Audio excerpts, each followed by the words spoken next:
Tuesday, the 23rd day of September 2025, a day where the New Patriotic Party says it is embarking on its massive demonstration dubbed Yensro Ehunehuna Demo. If you're a New Patriotic Party member, are you going for this particular demo? Well, there's a lot to unpack today on a beautiful Tuesday morning as we serve you sizzling breakfast. My name is Mohammed. Let me start the show by motivating you.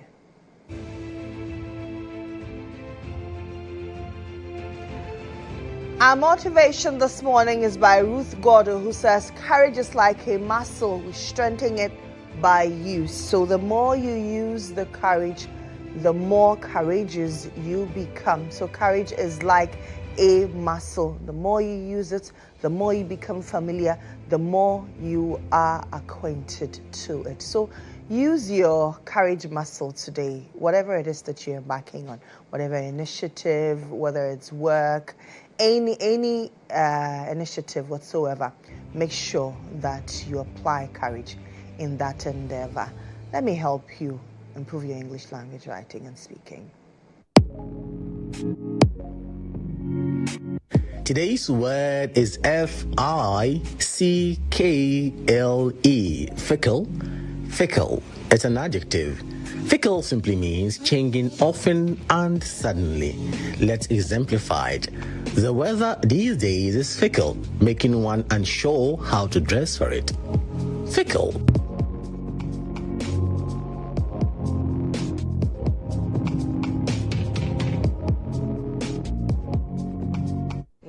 I know somebody who likes to use the word fickle. The person will say, my fickle mind, in my fickle mind. Well, I don't know what the person meant by my fickle mind. The person meant in their tiny brain. But this one, fickle, means that you are unsure. You know, the weather these days is fickle.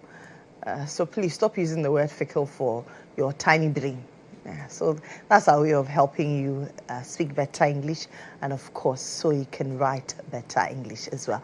Let me pump you up. I know it's a chilly morning. You're struggling to get out of bed like I did, but you need to go out there and earn your keep. Let me help you with our video of the day.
But go out there and earn your keep. You need it. Now, it's time for Inside Out.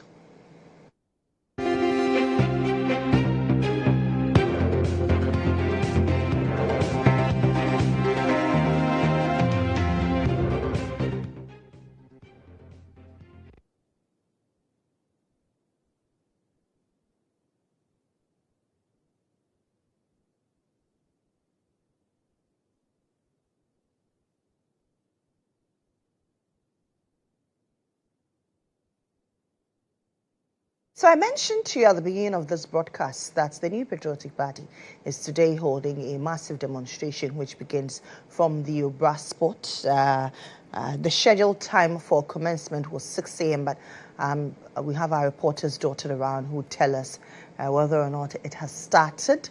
They will march through the principal streets around the circle area, head to the police headquarters, and then they will where they will present a petition to the IGP, and then move on to the Jubilee House where they will present a petition at the presidency. Mind you, the president is not in the country, but there are other individuals at the presidency who receive their petition on behalf of the presidency. Well, the national youth organizer for the New Patriotic Party, Salam Mustafa, 5 days ago announced this, where he stated that the NPP is embarking on this demonstration against selective justice and state-sponsored thuggery against the New Patriotic Party. Protests, according to the national organizer of the New Patriotic Party, Salam Mustafa, is a direct response to what the NPP describes as selective justice and state-sponsored thuggery targeted at members of the NPP. We have seen in the last period an evidenced pattern of gross abuse of power by the NDC government. Selective justice is taking center root in our society, and this is dangerous to the democratic ethos that we all believe in. That is why, as a party, our forefathers who started the fight against colonialism, will not sit and watch this country thrown under the bus. During a news conference, national youth organizer of the New Patriotic Party, Salam Mustafa, says the culture of silence is gradually creeping back. The dreaded culture of silence that the antecedents of the NDC took us through in the dark days is beginning to be reintroduced in Ghana. Today, people are getting scared to free their minds, to go on social media to write, or on TikTok to have conversations. The protest, dubbed Yensuru Ehunehuna protest, to wit, we don't fear intimidation or harassment, is slated to be held on Tuesday, 23rd of September 2025. For GHOne News, Obed Kingaglo, MPP Headquarters, Accra.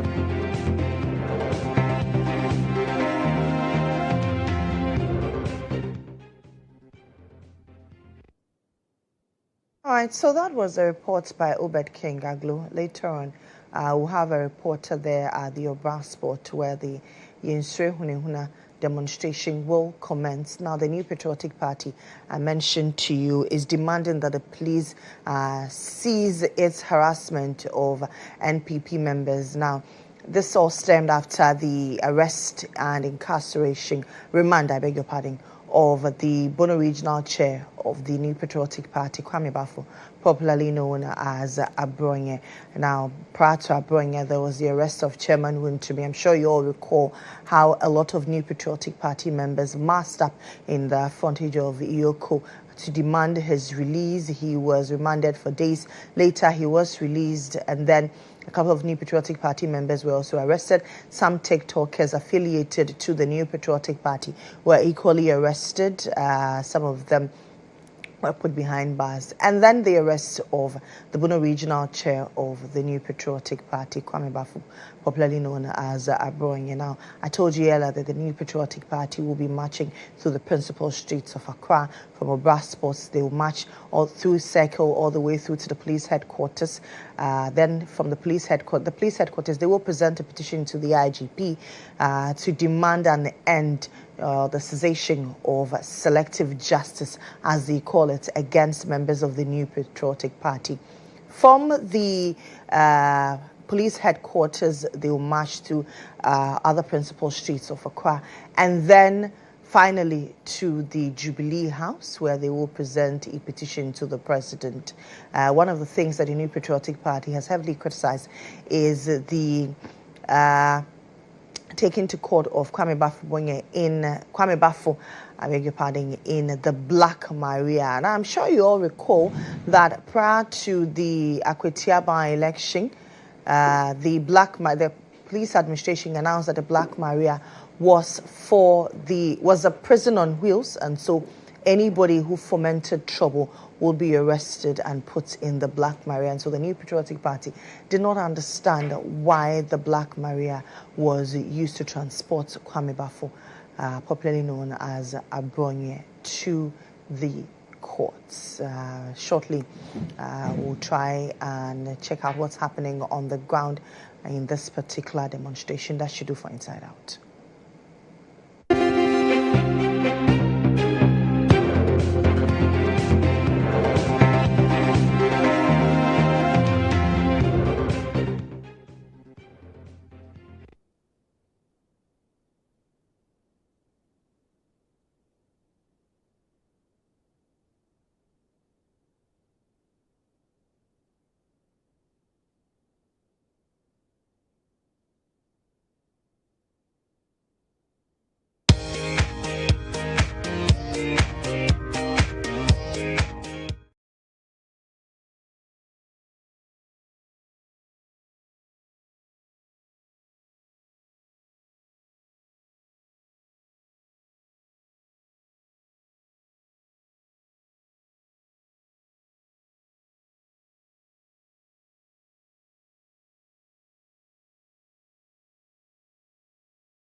brothers and sisters in faith.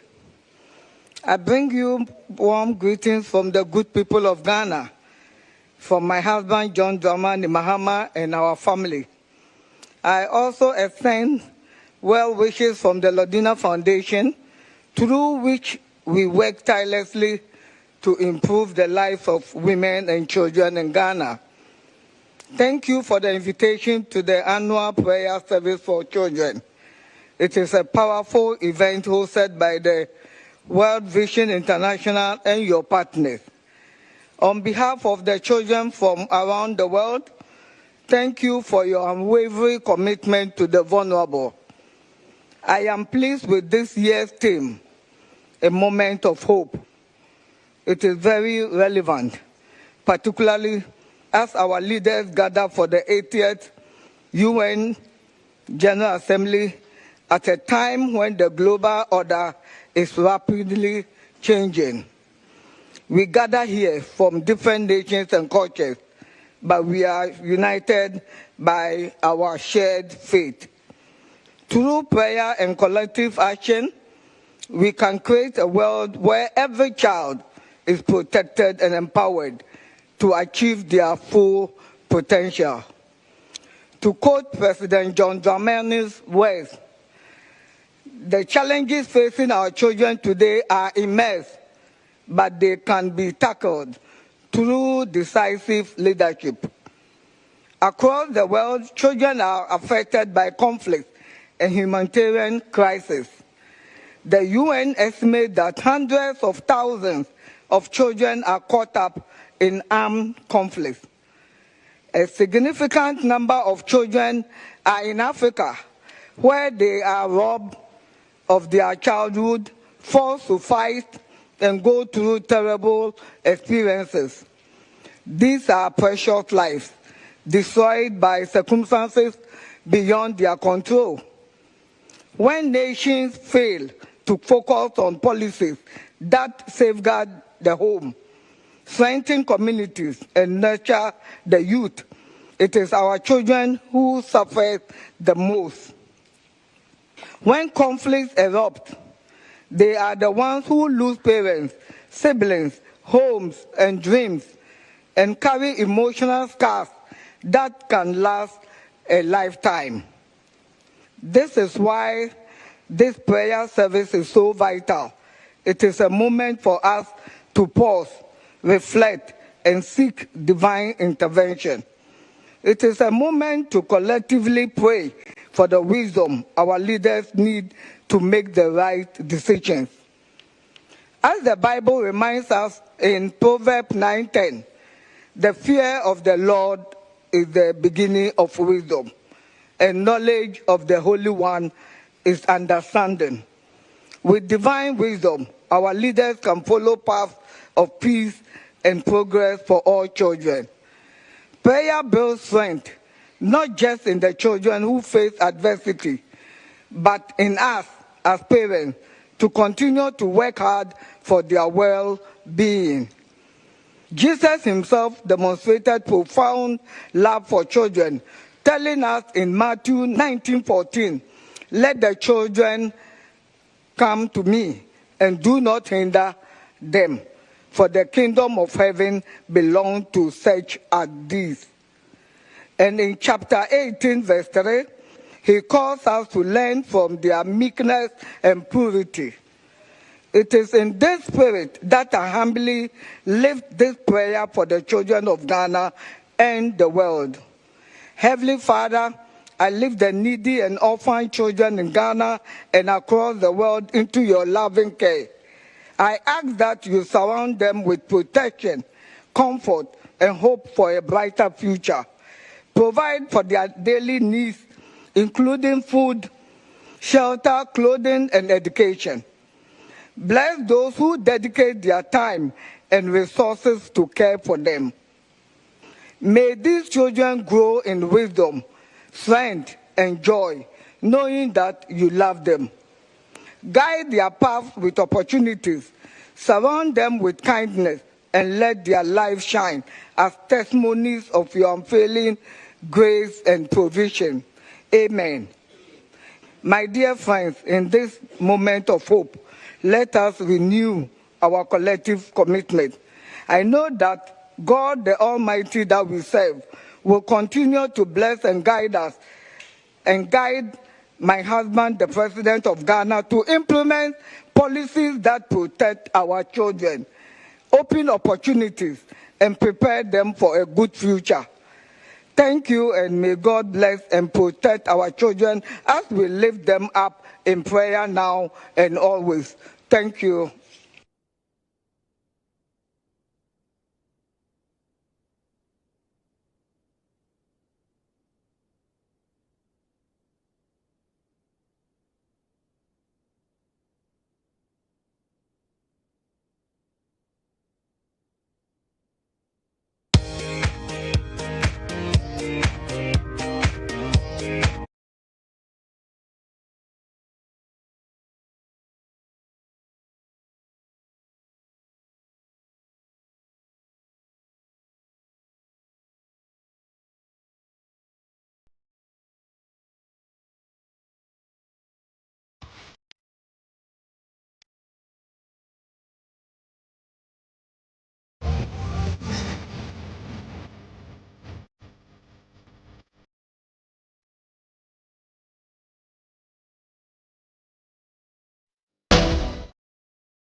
You're welcome back to the show. This is still J today here on GHOne TV. I am Lily Mohammed. My guests have joined us on a beautiful Tuesday morning. My guest this morning, Lamti Apanga Esquire, is a private legal practitioner and acting deputy commissioner for the Gaming Commission. I've also been joined by Kwame Jantua Esquire. He is also a private legal practitioner and a leading member of the Convention People's Party. Pretty shortly, we'll be joined by Seth Kwame Champon. He's former Eastern Regional Minister. A lot is happening in the Eastern region, interestingly. Kukrin Tume is in the news. Police station has been shut down because the youth there went on rampage. They were rioting against the police. After the arrest of one of them, that person later died. And they massed up against the police there. They pelted stones at the police. And the police station has been shut down as we speak. Mr. Johnson, good morning to you. How are you? I'm doing well. How are you? I'm breathing. You enjoyed your holiday? Yesterday was a holiday in memory of Dr. Kwame Nkrumah. It was a reflection. I was on a TV station on Sunday. It was a GTV on Sunday, looking at whether what Nkrumah would have said now if he were alive, and whether his vision has any impact on us today. I believe his vision still has an impact. And I feel sorry for the fact that we haven't been able to materialize the things that his vision brought up. I think we have been able, in certain areas, but in others, we haven't done well at all. So it continues. But I think one big challenge for all of us is Galamsey. And I sat down and I wondered, what would Nkrumah have done in terms of Galamsey? I think he would not even have allowed it to start. When it started, he would not even allowed it to continue. He would actually do something about it. And if any of his ministers were caught in that, 1 o'clock news, you're gone. He was that type of a president, and I have experience of Nkrumah because of my father. And my father tells me that, you know, my father's brother and my father were in the CPP, and they fought independence of Nkrumah. And Nkrumah wanted to give one of them a position. Instead of saying, Effie, you are this, KSP, I've chosen this, he called both of them and he said, decide amongst the two of you who I should give the position to. So my father offered his elder brother, but his elder brother was now going to London to study law. So he reverted to my father, and that's how my father became Minister of Agriculture. But he was the kind of guy who would speak his mind and was so strong in what he believed in and was determined with the vision to achieve. I'm not sure the politicians of today have that kind of caliber, or whether that kind of caliber is required in our politics today. Maybe it is in a different way. But really and truly, something has to be done where Galamsey is concerned. I agree. Something has to be done where our economy is concerned. Something has to be done where youth are concerned. But let me put in a proviso. The Nkrumah era is totally different from the era of today. Even population-wise. In Nkrumah's time, 6 million. Today we are 33 million. And different dynamics whatsoever. Parts of Ghana weren't as developed in Nkrumah's time as now. Developed in very commas begin and close. So different things, and I believe if Nkrumah had the chance to come back, there would have been a lot of things he himself would have changed. So we live in today. Let's see what we can do today. But most of all, and I end on this, let's see how we protect our children, grandchildren, and those yet unborn from the scourges of some of the things that are happening in our society. Especially where we put money before everything we do. I think that is a challenge. And we need collectively, and I use the word in capital letters, collectively, to work together to put our country back to where it should be. We are the center of the earth. Greenwich Meridian, Equator, Cross, Tema, center of the earth. We should be better off than where we are today. The center of the world, and our The young countries- people are going up against the police. Yes, yes. The countries that came to take our vision, the Malaysias of this world, the Singapores of this world, the South Koreas of this world, are now first nations. And I'm sure if collectively we work together, we can also get there. On that score, I don't understand it. I don't understand. I'm not sure whether we started the discussion or you want to introduce the others. We started. I don't understand why young people would want to destroy a police station, burn it to the ground because something untoward has happened. Do they have evidence that it was the police that killed the young man? The young man was taken to hospital. Did they find out what was wrong with him and the reasons why he went to hospital? And then the youth of an area just go and pelt a police station and burn it down. Is that not taxpayers' money? It is. So I don't understand. I mean, is it idle hands that make them do that? It really doesn't make sense to me. Yes, if you have a grievance, there are channels that you report the grievance to. But you don't go and destroy property. And the youth of Ghana today tend to think violence is the only way out. How can that be? How can that be? So they had an intention, as they say in law. They had the mens rea to kill somebody in that police station, right? If it so happened that there were people in there and they set it alight, obviously people would die. What's the difference between that and the gentleman who died? If theirs is that, it's the police who killed him. What's the evidence? I appeal to our young people, our young children, the youth. Please, violence isn't the way. Violence can never be the way. And we should try as much as possible to get away from it. So right now, that area, it's my brother's area, Eastern region, right? That area right now doesn't have a police station. Does it? Doesn't have a police station. As we speak. Yeah. And they had to bring reinforcements. How much did that cost the police service to bring in? Just because of a misunderstanding? No. No.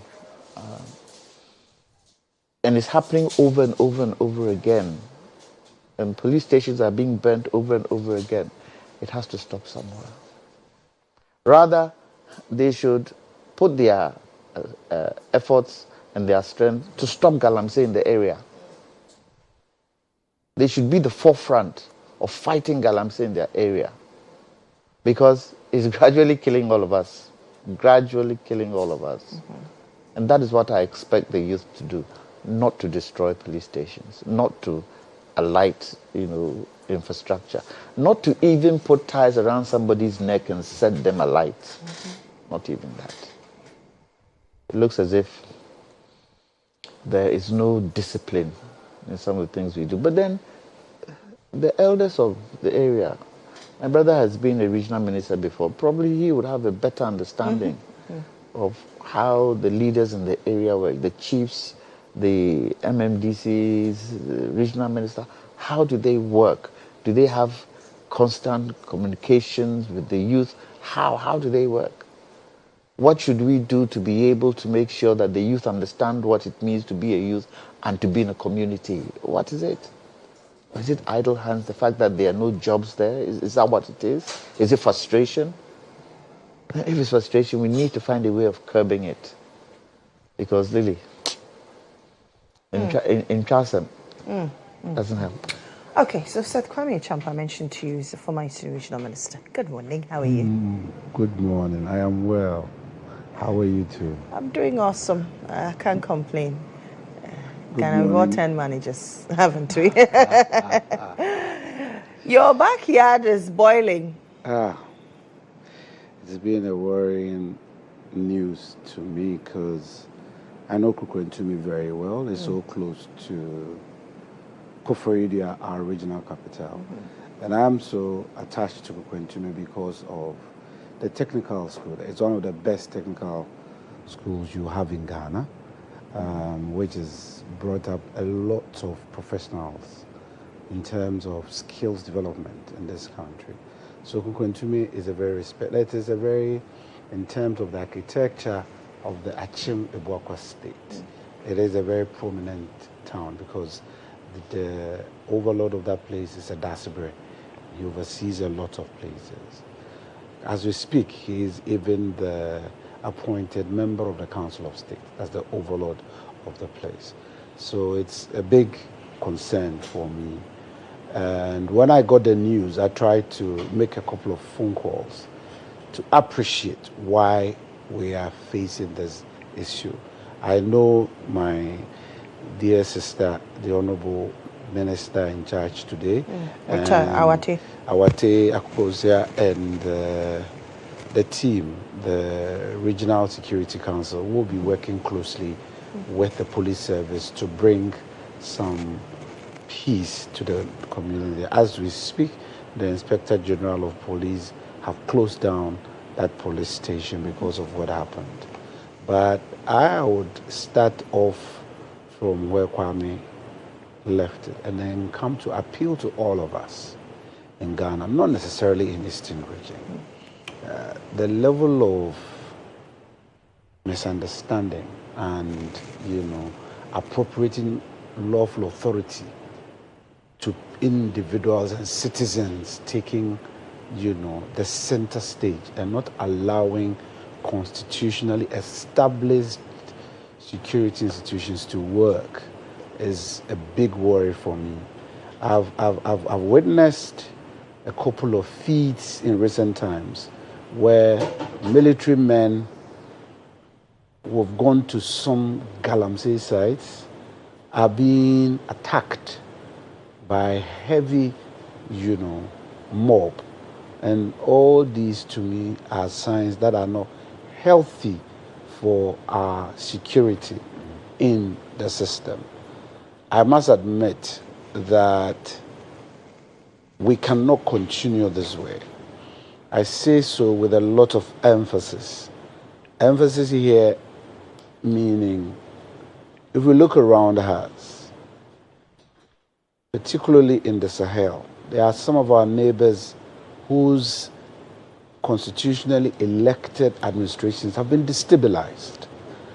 And today, we're living where today, tomorrow, you hear feeds talking about community misunderstanding.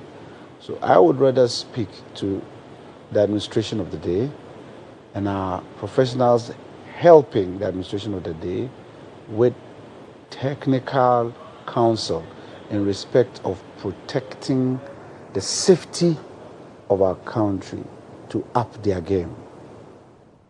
I plead. Before I left office, I complained about it, and I'll still say it here. If you go to a community like GHOne, the officers and men at the police station is not more than 10. Average, give it 10. And they go on a swoop to about maybe 50 people. And all of them may not be armed. And they go for a swoop. You can look at the reaction.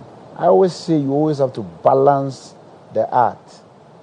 You always have to balance the art because it is not proper that men who are the law at the time at theater, because they are the mandated enforcing agents of our system, should not go on any assignment and face what we are hearing happened. We don't need to encourage that. And as much as I will condemn whoever led the mob to cause that mayhem to the properties which were available, I mean, causing that damage is attacking the state, because I always say that any law enforcement agency in uniform is the law of Ghana at work and moving. So the moment you take that decision to attack, you are attacking the sovereignty, you're attacking our country. And you, irrespective of how you would want the narrative to favor you, the moment you cross that line, you have erred against our country. And so I wouldn't want that to occur. And I want to appeal to my community people. Let me say this in our local parlance, in a camp. And you know, you see yensum, yeninipa eneye. O mine yenkwa yentumi nye. Abey minim se enye ye dese ye dihye ya hwere no. Ene to so bio. Bambofo eboa yen. Yenim se ewiemu ye sum. Nti esum eyedru. Nti na de sa ye to ye pono mu. Abambofo efiri oman mu akoi. Yemu dodo sen na ye boye ho ban. Ye kasi ye nye neighborhood watchdog kra o manfo nye. Timisre yema adwobre mro man ni mu. Ya hwere ba ko yentimi nhwere mi yenu. Na yema emra emwa ye na endi ye nyina ye ni. I'm very pained because it's not a community that it's belligerent. So I don't see that there, but unfortunately it has happened. I mean, growing up, I read about GHOne in literature books, you know, and a lot of us were looking forward to that GHOne. And now I'm an adult, and this is what I hear about GHOne. It's disheartening for me. It is that Gontin state of the Bokwa kingdom. So it's very prime. And like I said, St. Paul's Technical School is so prime. It's everywhere you go, you find somebody who attended St. Paul's. There are most architects in town who started their skills from St. Paul's and managed to go to Kwame Nkrumah, and today they are architects. They are helping, not just tradesmen, sets of skills. It's one of the schools that are giving us a lot of vocational people with hands-on who have helped build this economy. And so it's a beautiful place for me. And as a former steward of the region, I would definitely have to promote my region this way.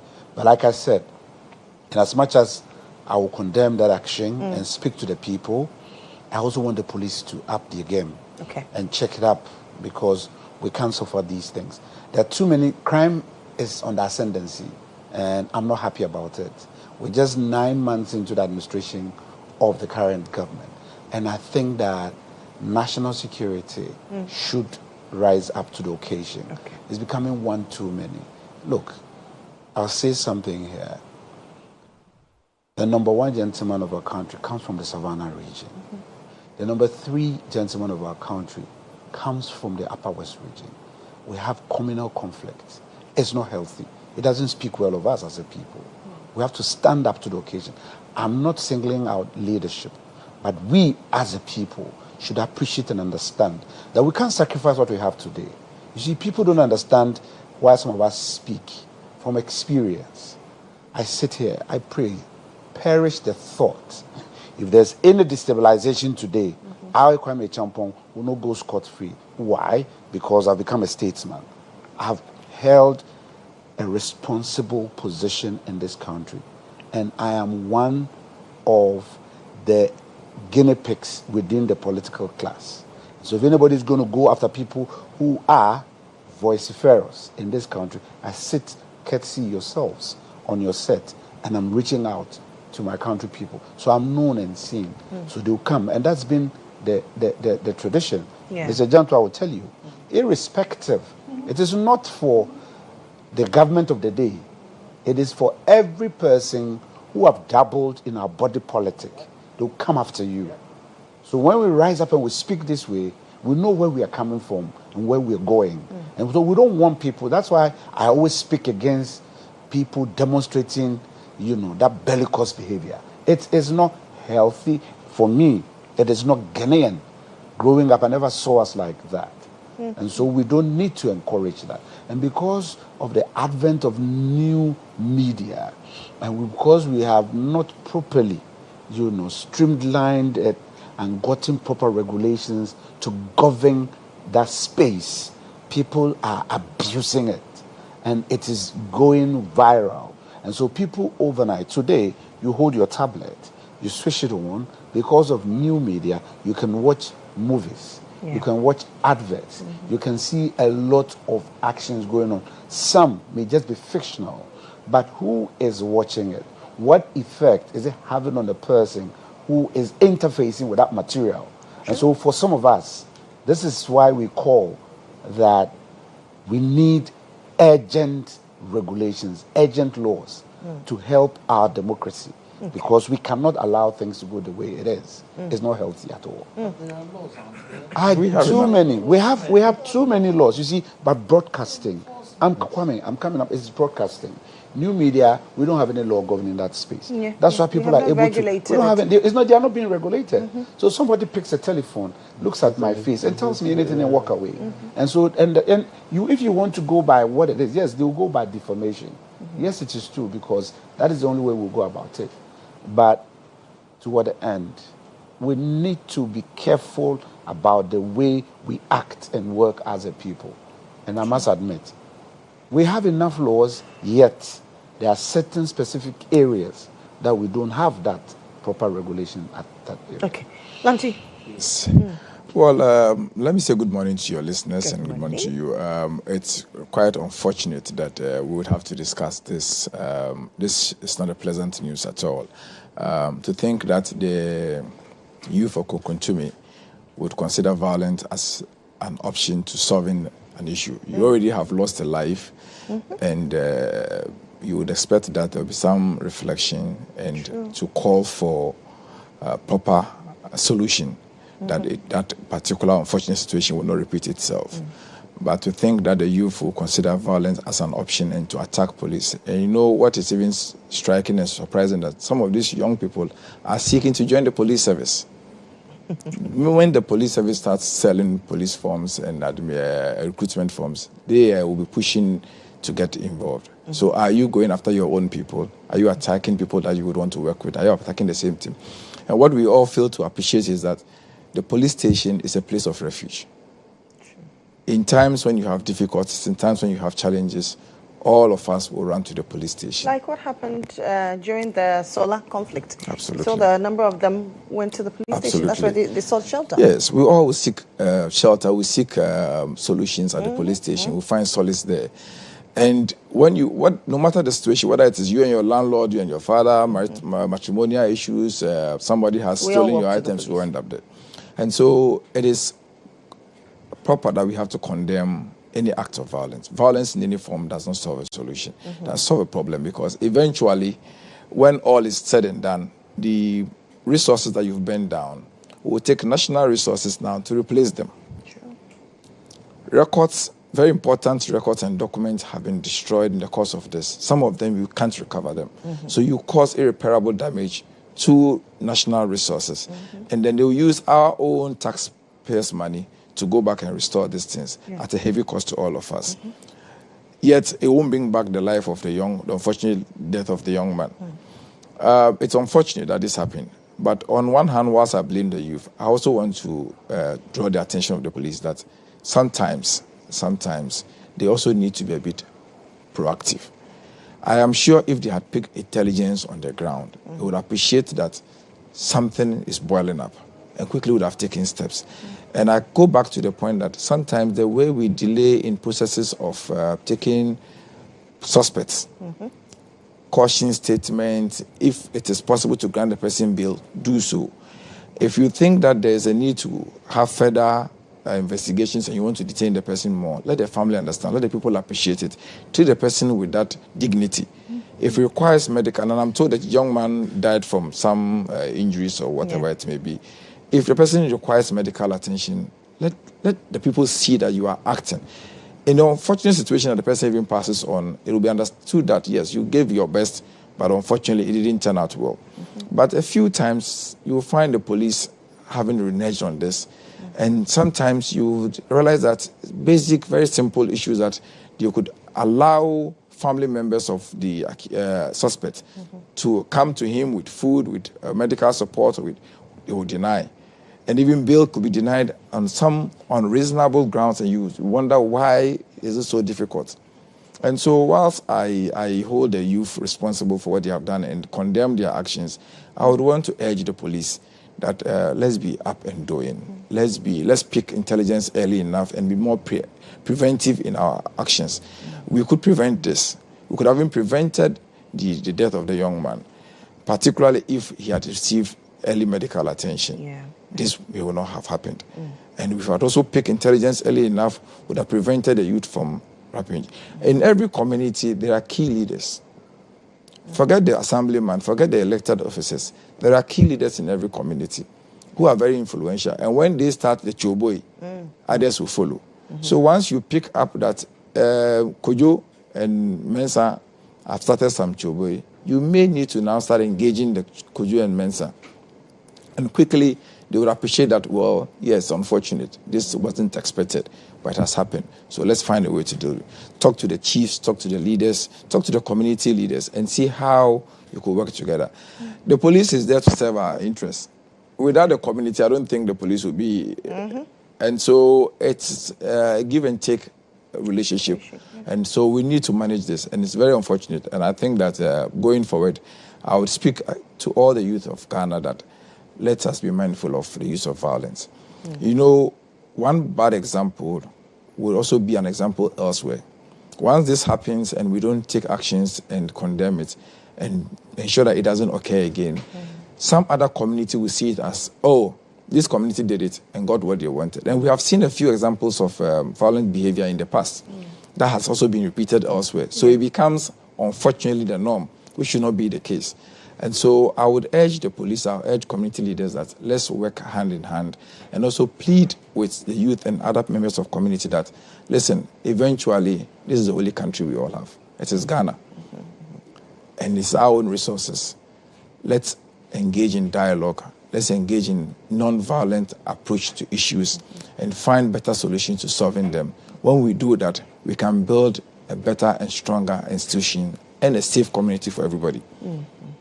I'm happy that my brother spoke in Twi and addressed his people. But unfortunately, he almost slipped in the area of blame game. And let me let him understand that it is not the current administration that perhaps has failed or is failing. And he actually made an unfortunate assertion that crime is on the ascendancy. I don't know what statistics. What we're witnessing across the board. Yes. Don't we have the right to say that? Well, we are witnessing an increase in crime. An increase is when you say it is from 1 to 2. But where's the statistics? You need statistics to be able to say that there is an increase. You understand? You may say that, yes, and I agree with you. I don't support what is going on. I agree with you that there's a need for us to address them. There are perhaps too many pockets of violent behavior and crime incidents going on, and that we need to call on the police and call on the agencies responsible to act.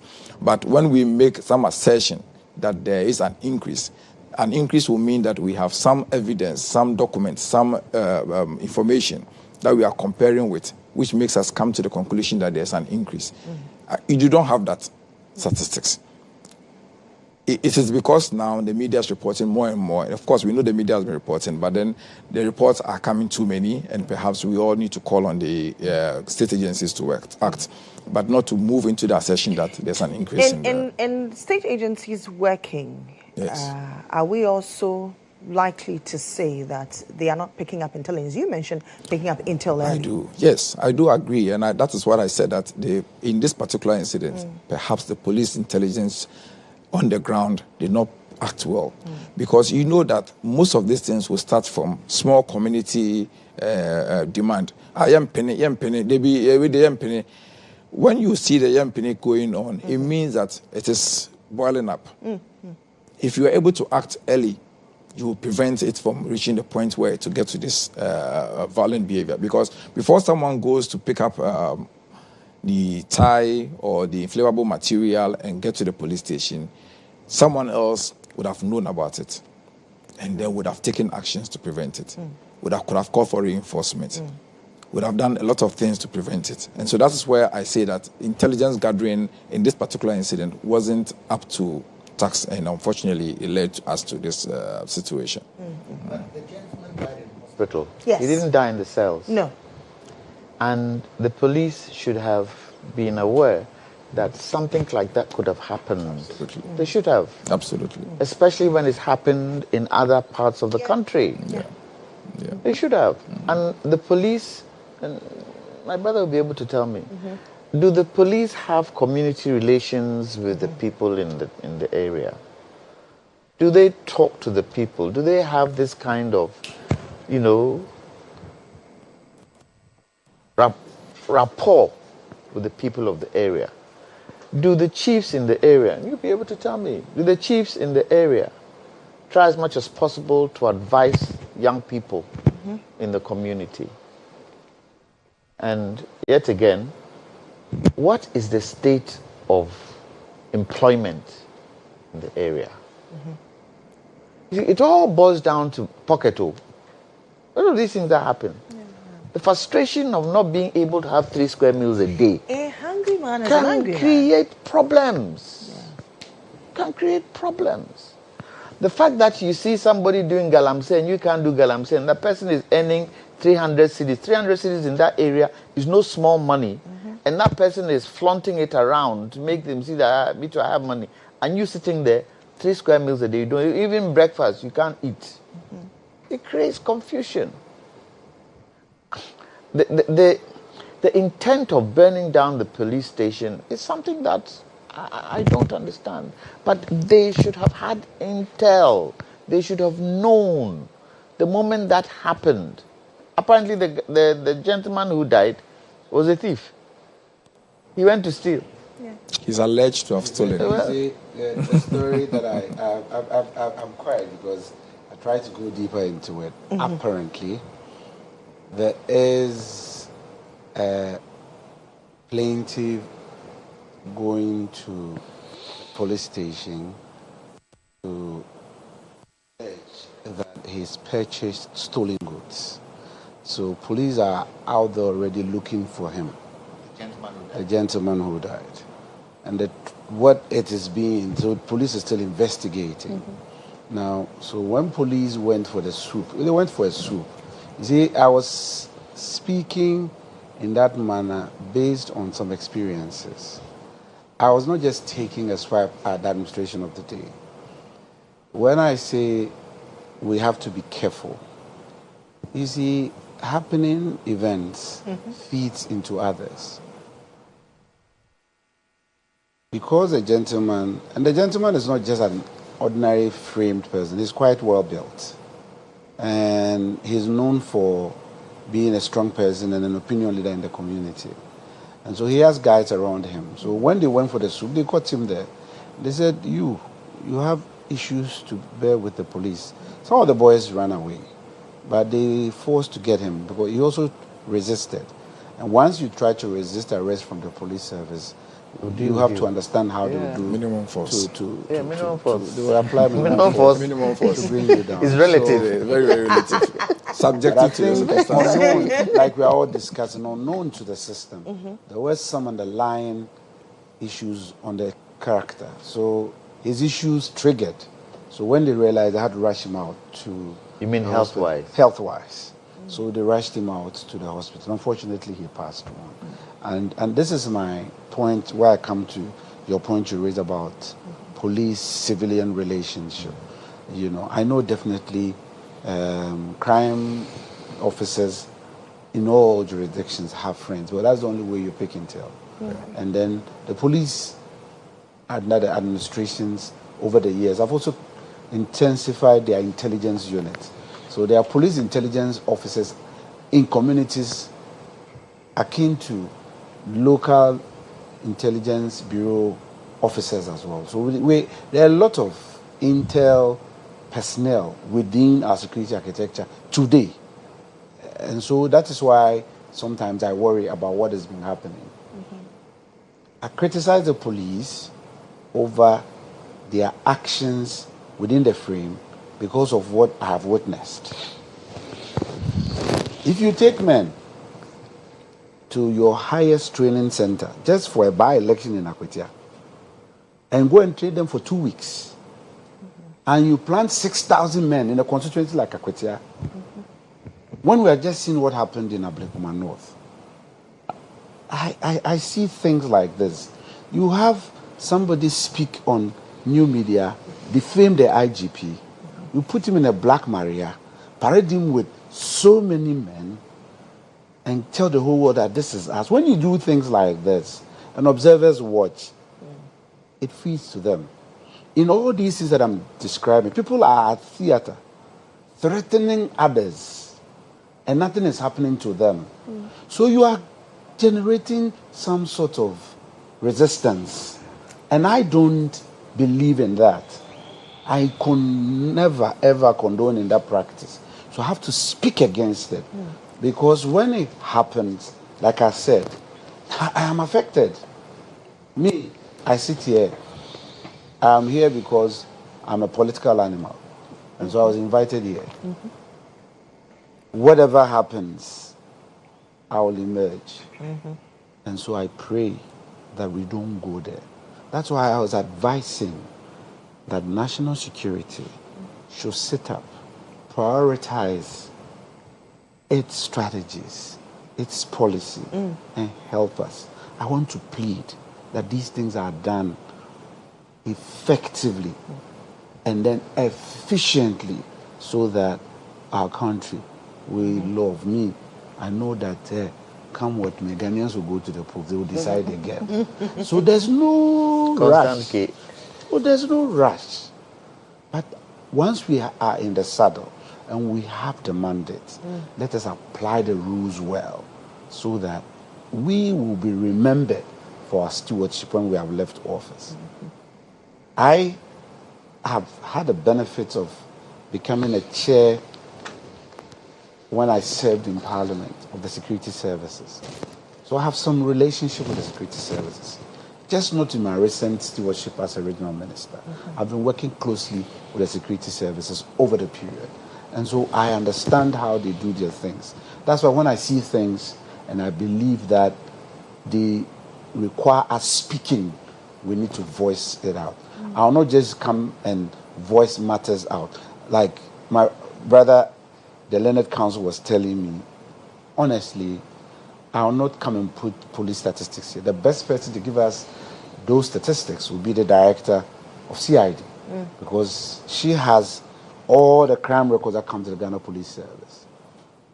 But like he said, because of media, we have enhanced our media practice.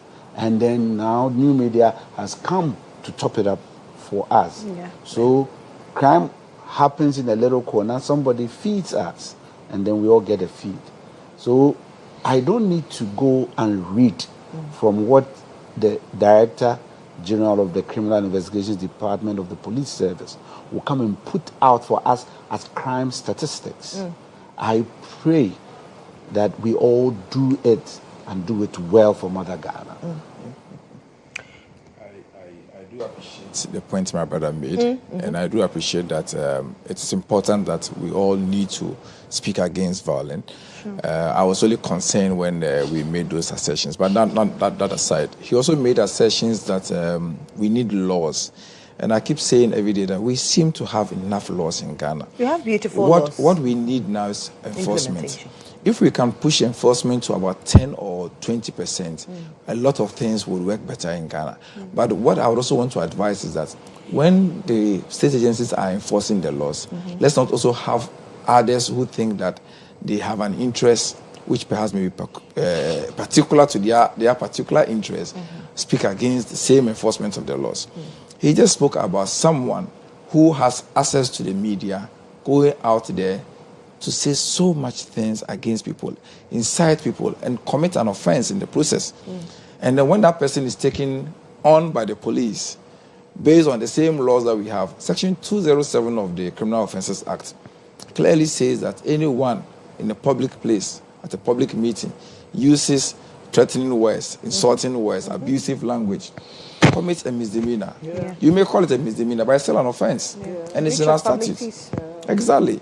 And so if that person is being taken to the process... How many times is that enforced? We are seeing it being enforced now.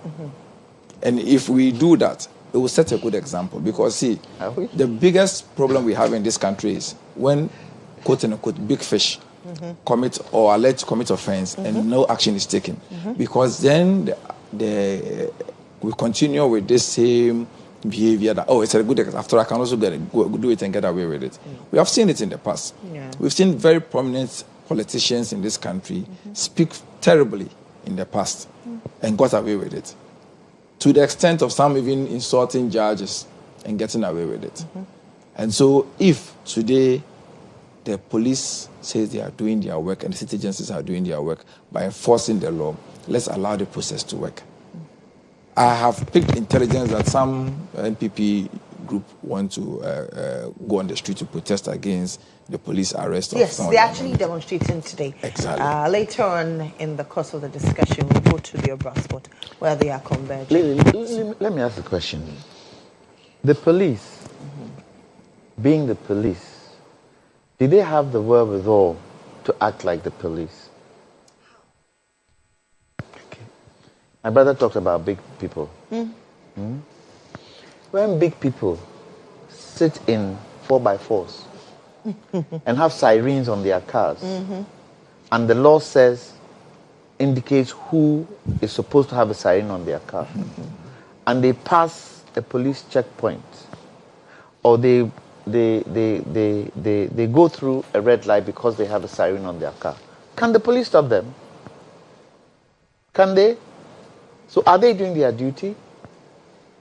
Let's compare ourselves to a country like the UK. It's all I know. You're driving on the road and the sign there says 30 mph. Go 31 mph. They'll catch you. If they don't catch you, you'll be at home when they send you a bill. So can the police be the police in terms of enforcing the law? And this is a challenge. No way will they stop a big man. No way. Even if they stop and he rolls his window down. Oh, yes, sir. And you know it's against the law to have smoked windows in the front seat. Yeah. It's against the law. But look, around the country. Isn't it up to the police to enforce the laws? Don't we have jaywalking? Don't we have jaywalking? Listen, don't they have jaywalking laws in Ghana? Oh, we do. How many people engage in jaywalking? Exactly. Yes, a lot of people. And the most annoying part of Ghanaians is when you honk at them, they tell you, what is it? Aye. So the police, no, but the police have a lot of questions to answer. Lot of questions to answer. Because their non-action creates people thinking that they can take the law into their own hands. Yeah. One typical one is indicating. You're in front of me, you're turning right, you're turning left. Indicate, they won't indicate, and all of a sudden they turn. Come on. And the police will be standing there. So maybe it's the society. Maybe it is us. Yeah. We are part and parcel of the problem. Like Kwame Champon said. Yes, we are part and parcel of the problem. It is us. It's more the majority than the minority being the police. It is us. But when did that turn? Because when I was growing up, you dare not. You dare not. And as I always say, I could wake up in the morning and know that the bus will be at the bus stop at 7 and time my morning to that bus stop. And by 7, the bus will be there. That's happened today. So maybe there has to be a change. But how do we change it? Guys, tell me. How do we change it? The mindset is set in a certain way. How do we change it? How?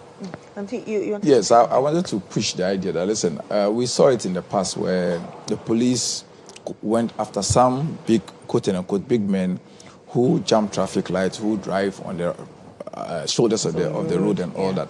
And it was us, the same middle class, same people sitting up there condemning the police that, don't you know he's an MP? Don't you know he's in a hurry to execute? Don't you know he's in a hurry to execute government business? Do your work. And then the next thing you will find is that policeman who did that is being victimized. Is that being transferred? His promotion is not coming, and he just suffers unduly. Because the big man will openly tell you, I will deal with you. Exactly. And eventually you will deal with him. Because the laws don't work. Well, we have seen... The laws are in the pockets of the big man. Yeah, the laws don't work. We have seen in this current administration that the president is not ready to entertain some of these things. We have seen that this administration in the reset agenda is pushing out and empowering the police and other state agencies to do their job. What they need to do is be bold and go ahead and do their job. I would encourage the police at all times that go ahead and do your job and stand for what is right. If you do what is right, the rest of society will see that you're doing the right thing. And I don't think that you can be unduly victimized in this country and the rest of us will look on. What you would even expect that sometimes you expect that some of our brothers in the opposition who notice that policemen and officers are being victimized for doing their job will stand up for them. And that will mean that we are standing up for the right thing. And we, the leaders in our communities, should be the examples. If the youth see us doing the right thing, I think it will be easy to have others follow. And we are ready to comply. I don't see why, if you are arrested, you can't just go through the process. If you have to go to court and be fined, go to court and be fined, pay the fine, learn your lessons, and let that be an example for others. That's as a deterrent. But where you challenge the police, he's intimidated, and because of that, he looks on. I mean, you can't believe it that sometimes you will find about 20 young men on motorbikes riding on the streets in such a manner that's so dangerous for themselves and for you. And without even protective weapons. Exactly. So let me tell you what happened on Sunday. I was driving around the airport area. There was this bunch of motorcycles coming down. And they were stopping everybody. Yeah, they will. Yeah. I don't know. No, if it's they were even stopping everybody. And most of them weren't even wearing helmets. And the police will look on. And if you don't stop, they hit your car. Because of the location you mentioned, they were going to a cemetery. They were from a location. Was it in the evening? No, the day. You see, I'm careful, and when I speak. But there are traffic laws. Kwame, I'm a friend of the police. Everybody who knows me will tell you. And I've defended the security services every day. And I was happy when another network partnered the police and started disciplining people of society. And I congratulate that effort. It is good. None of them were able to attack any police officer. It was law being enforced. So when my brother talks about the reset agenda is now setting systems, I laugh. Why would I laugh? Because as an officer of the court, when a court takes a decision and gives a verdict, and we use state apparatus to protect that culprit, and subsequently allow the same judiciary to undo after we have protected the person, we are observers. That's the reset agenda. I believe that's the proper reset agenda. Will you be specific? I'm going to be very specific. Okay. What are you talking about? The poster boy, Kevin Taylor. We're talking about new media and regulations. And the same set of laws that are enshrined in our courts and our laws, our statutes, was used. A court of competent jurisdiction in this country ruled against him. The same gentleman came into the country and was protected by the same state apparatus. How do we know he was protected? Oh, evidence. Do I have to go? This is a fact. Is it me who says? But wait a minute. Is it a fact that the court ruled against him? Is it a fact that he came to Ghana and the court could not enforce his arrest for the ruling that has been given on him, and he had to leave Ghana again, and after a while get his counsels to go back to the Supreme Court to undo what the lower court had done on him. Is it a fact? What you're saying is not factual. Okay, you are misleading the public. Oh, I'm sorry. Let me help you. Let me help you to clarify. Oh, that's why I said I want him to bring the facts. There was an earlier decision of a court. Good. That had issued a bench warrant for his arrest. Thank you. The court does not enforce. I know. I didn't say the court. If I said so, then it's a slip. I'm sorry. Yeah, you said so. Wait. I'm pointing it out to you. I'm so sorry. Let me correct myself. I'm very here. I'll correct you, then you can appreciate it. No. I plead with you. Okay, go ahead. Because I spoke. Okay, go ahead.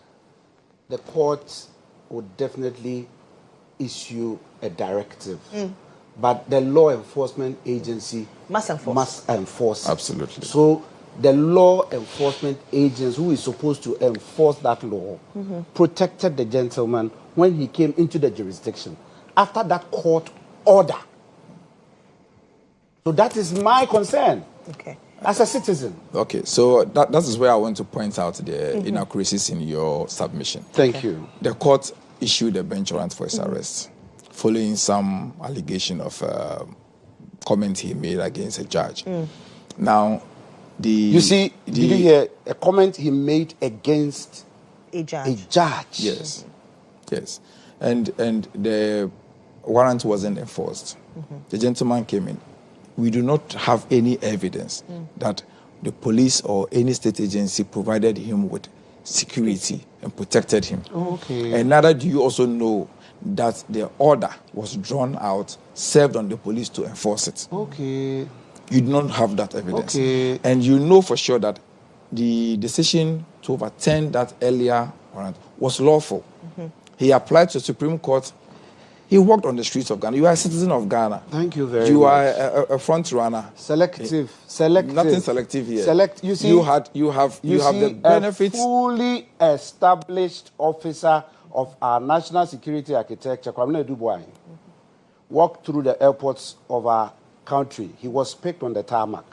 So the lenses can arrest some people, but some people the lenses cannot see. I don't have that fact. I'm not an operative as a Ghana Immigration Service officer at our ports. I'm not a national security operative at our airports. So I'll not see him when he comes in. I don't have those facts. But I can only agree that his assigns will speak on his behalf, and then he will go scot-free.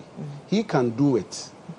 But when others do it, the research agenda will come after them. The research agenda will not go after him. Be mindful. Oh, I am. Be mindful. am. Kevin Taylor came into this country. He got a lawyer who filed processes in the court. He attended the court, and the judgment was overturned. I don't think my brother here and his party have the moral right to even talk about these issues. Because we sat in the same country. When the High Court in Kufuor issued a bench, an injunction. An injunction, first of all, against an MP. All right? And then Afenyo Markins in open parliament told the whole country that they would opt to defy that order of the court. And face the consequences. And so how do you, on one hand, seek to blame the NDC government and then say, let me make this point. It's very important. Let me just wrap up, then you can have your bite. And then on one hand, you tell us that, if the current administration would choose and pick when to obey court orders and the rest, but your party, on the other hand, you have served a bad precedent. You don't have that moral right to even be talking about this now. I wouldn't think that you have been a good example for us to copy. But nonetheless, I would hold my party and our government responsible when we go wrong. Kevin Taylor's case is completely different from what you are talking about. A bench warrant was issued. We and I know for sure that before a bench warrant to be enforced, it must be served on the agency responsible for enforcing it, and they must do that. We do not have that evidence. The mere fact that a pronouncement was made in court and it was known publicly, no police officer on his own can just go and say, I heard that the court made an announcement, so I'm coming to pick you. You have to be taxed and give it the responsibility to do so and bring the person to book. Nonetheless, Kevin Taylor applied to the court and he went to legitimate, legal, and lawful processes to have the decision overturned. And mind you, the High Court decision that was earlier made, think about it carefully. It was ex parte. Imagine that without notice to you, a court issues a bench warrant for your arrest and says that you should be arrested and brought before it. Have you been heard? No. And that is the basis upon which the Supreme Court overturned the decision. That, listen, for anyone to face any consequence, he has the right to be heard. Or the authoritarian pattern. The other person must be heard. And even the Almighty God who knows everything, in the case of Adam and Eve, he still went ahead to ask Adam, what have you done? He gave him the right to be heard, let alone human beings. And so I'm saying that once there was a sin against the principle of authoritarian pattern, the Supreme Court found the basis. Just imagine today, somebody goes ahead to make a complaint of contempt against me, and simply the court issues a bench warrant. I've not even just been heard. And based on an allegation, whether it is true or not, I'm drawn before the court and I'm put behind bars until the court listens to me. That is unfair. And that is the basis upon which the Supreme Court overturned that decision. But I am saying that his party went on a similar path and a worse one in the eyes and the face of everyone when the court had issued an injunction to restrain the gentleman from entering into Parliament and holding himself as a member of Parliament. They defied it openly and said they were ready to face the consequence. You set such bad examples and you call on us. I don't want you to be repeating that to me. Can I come and make my point? Please make your point so I can jump to my next topic. Yes. I'm so happy he spoke about that incident.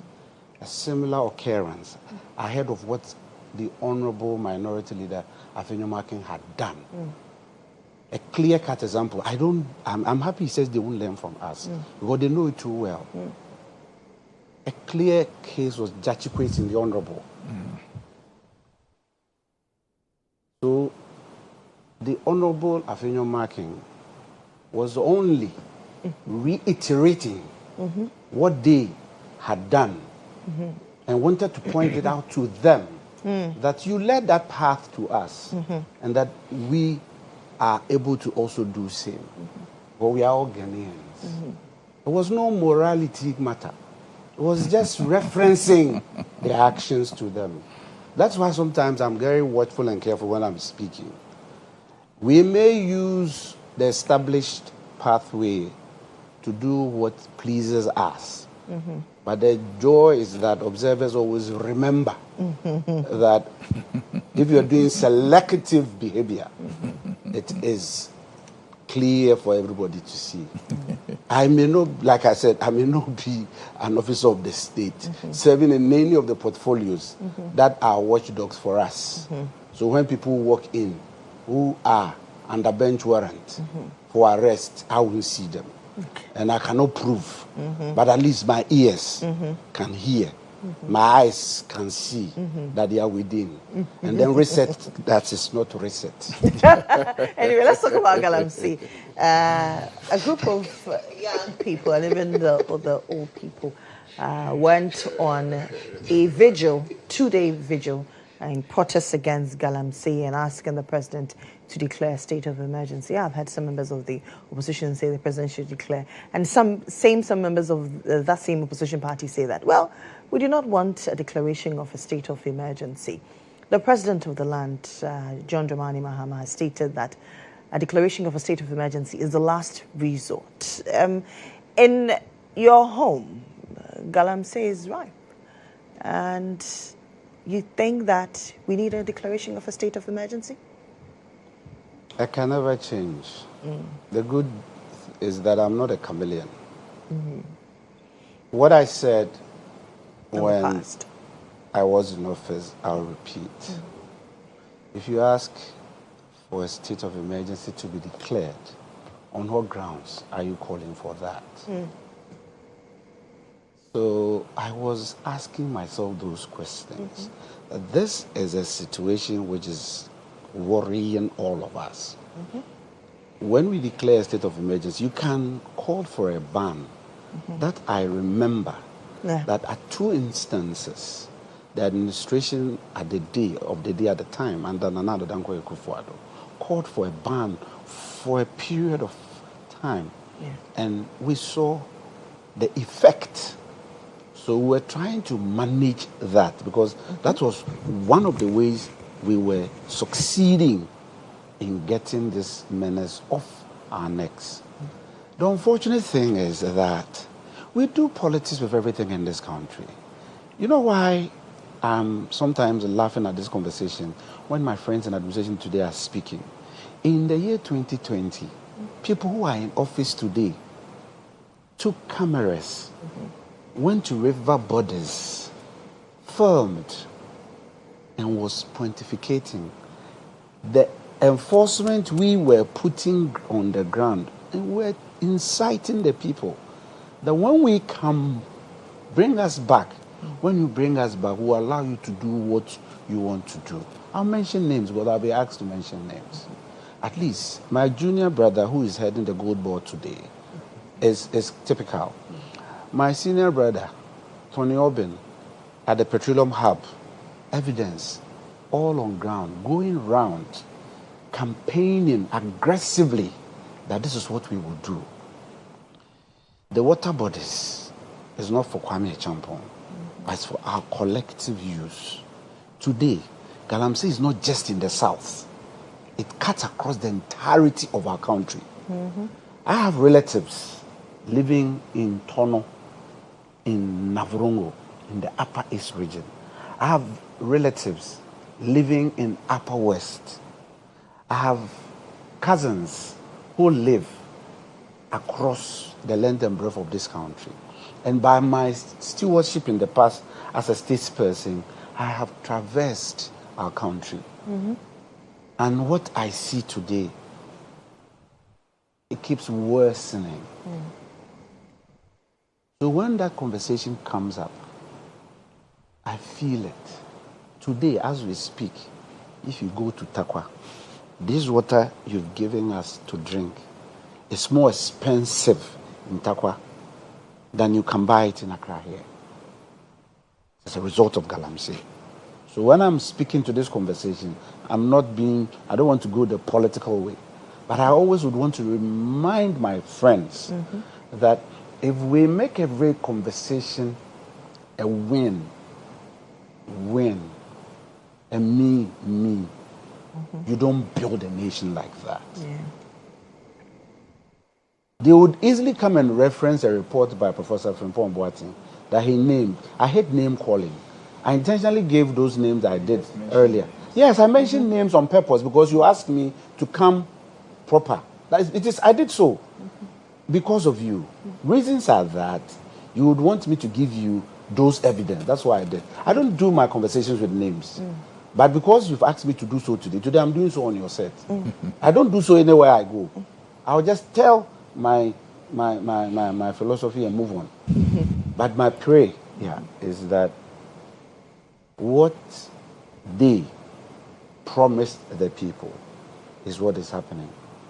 And my prayer for Ghana is that we will see that prayer which my people prayed at the time and hanged us with. Today, because of new media, whatever I'm saying on your set is being recorded and you guys put it in a cloud. And so people who are, if it's being streamed live, people who really want to follow me will come, research, find out what Sete Champong said about the conversation. And then they will say, Kwame Champong said this, Kwame Champong said that. And I say that again, I will not change my narrative. At the time when I became a regional minister, we banned this thing for 1.5 years. And then before we opened up, we interfaced with all the miners because we came and realized that mining predates me.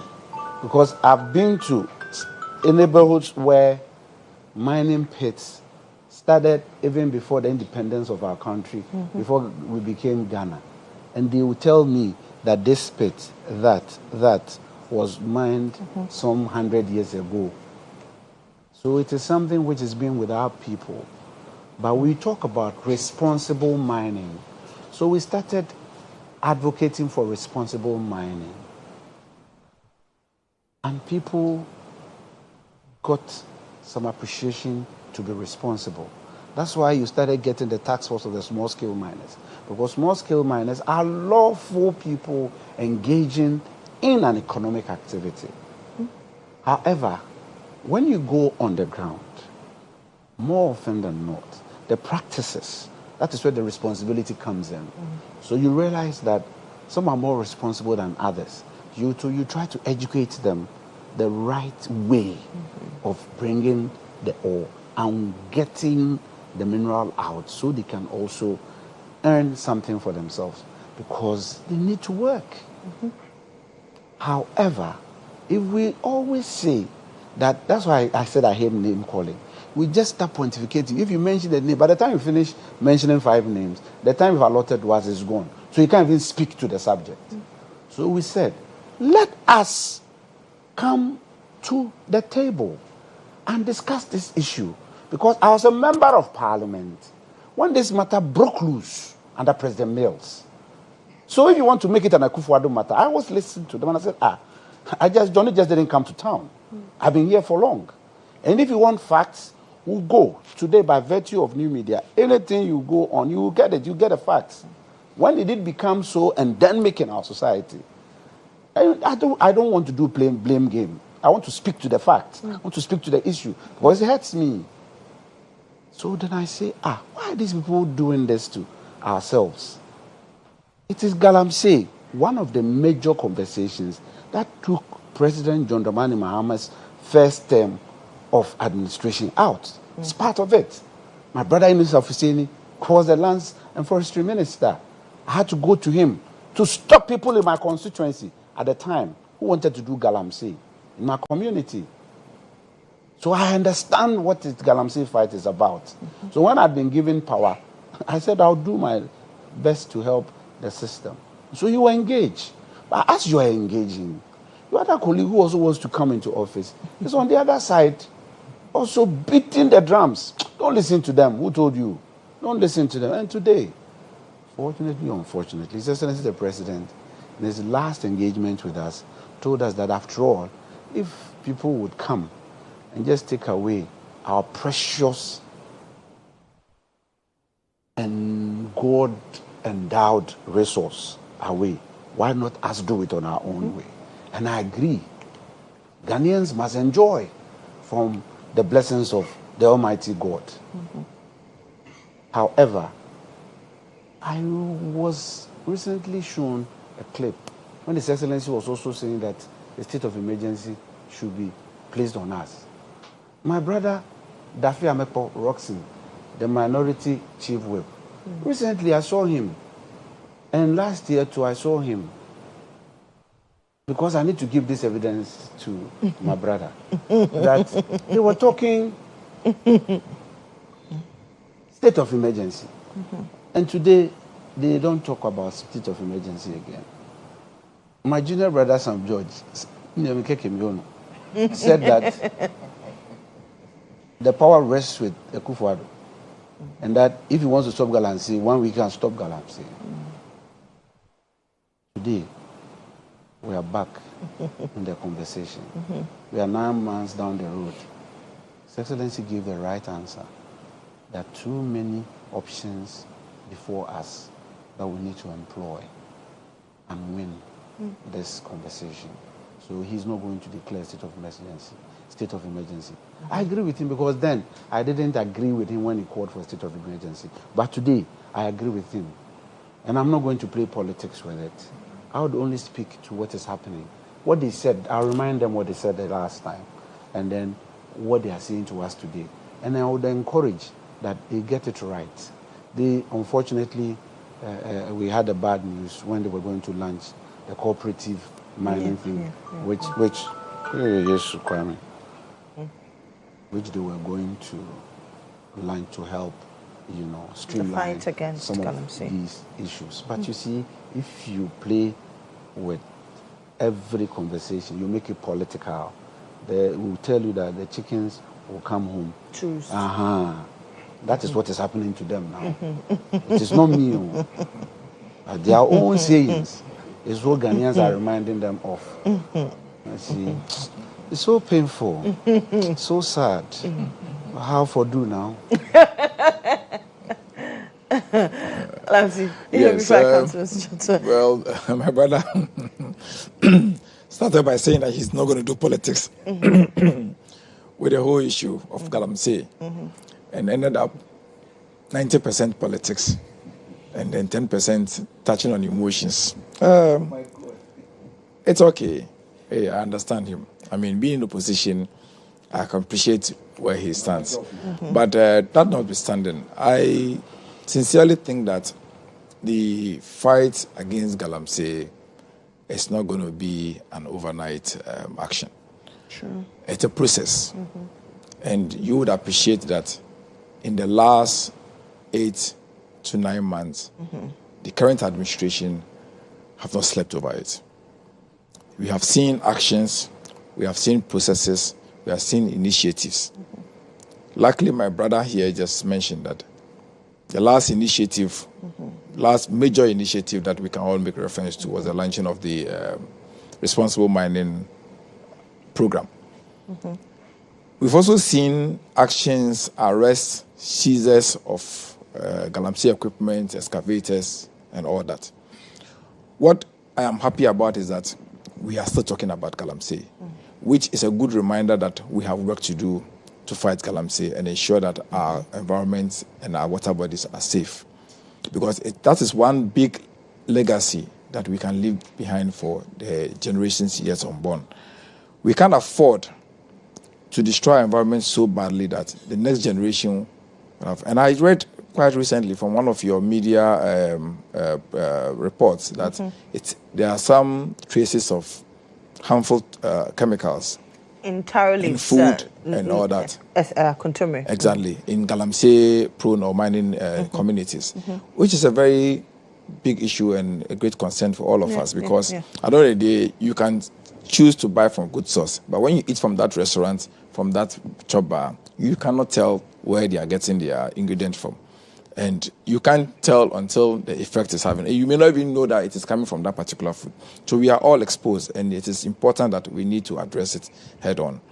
But when our brothers, instead of joining us to fight, are rather sitting on the fence and making it look like we have said A, we have said B, and we are refusing to do it, I find it very unfortunate. Now, this call for state of emergency, if you read the Constitution, Article 31 of the Constitution, you would find the processes and the procedure for state of emergency. Indeed, coming to that, I needed a better particulars. Yes, if I may even just take you through the various steps for the state of emergency thing, you will begin to appreciate that it is not the end to the fight against Galamsey. No, it is not. It may be a process, it may be a procedure that will help us. But if you look at it carefully, it starts first of all by the president making a proclamation that based on some exigencies, based on some major issues, a particular area in Ghana or the entirety of Ghana is being declared under a state of emergency, which means that we are suspending certain laws and certain freedoms. The freedom of movement, freedom of certain basic freedoms are taken away from the people during that period. Now, the president has a right to do that within 7 days. And within that 7 days, within that 7 days, the president must go to Parliament. And Parliament has 72 hours to either approve or reject that proclamation. Now, if Parliament approves the proclamation can last for 3 months. After 3 months, we must go to Parliament to renew it. Either it is renewed or it is not. Now you ask yourself, if we do this for 7 days, can we solve the issues of Galamsey in 7 days? If we do this in 3 months and get a state of emergency, can we resolve it? Can really state of emergency be the approach to resolving Galamsey? It may not be the immediate solution. We have options. There are indeed options, and those options are being implemented. We have seen the initiatives that are being put in. We have seen even how we are cracking down on the importation of excavators into the system. And even the ones that are already in the system, what we are doing to monitor and track their usage.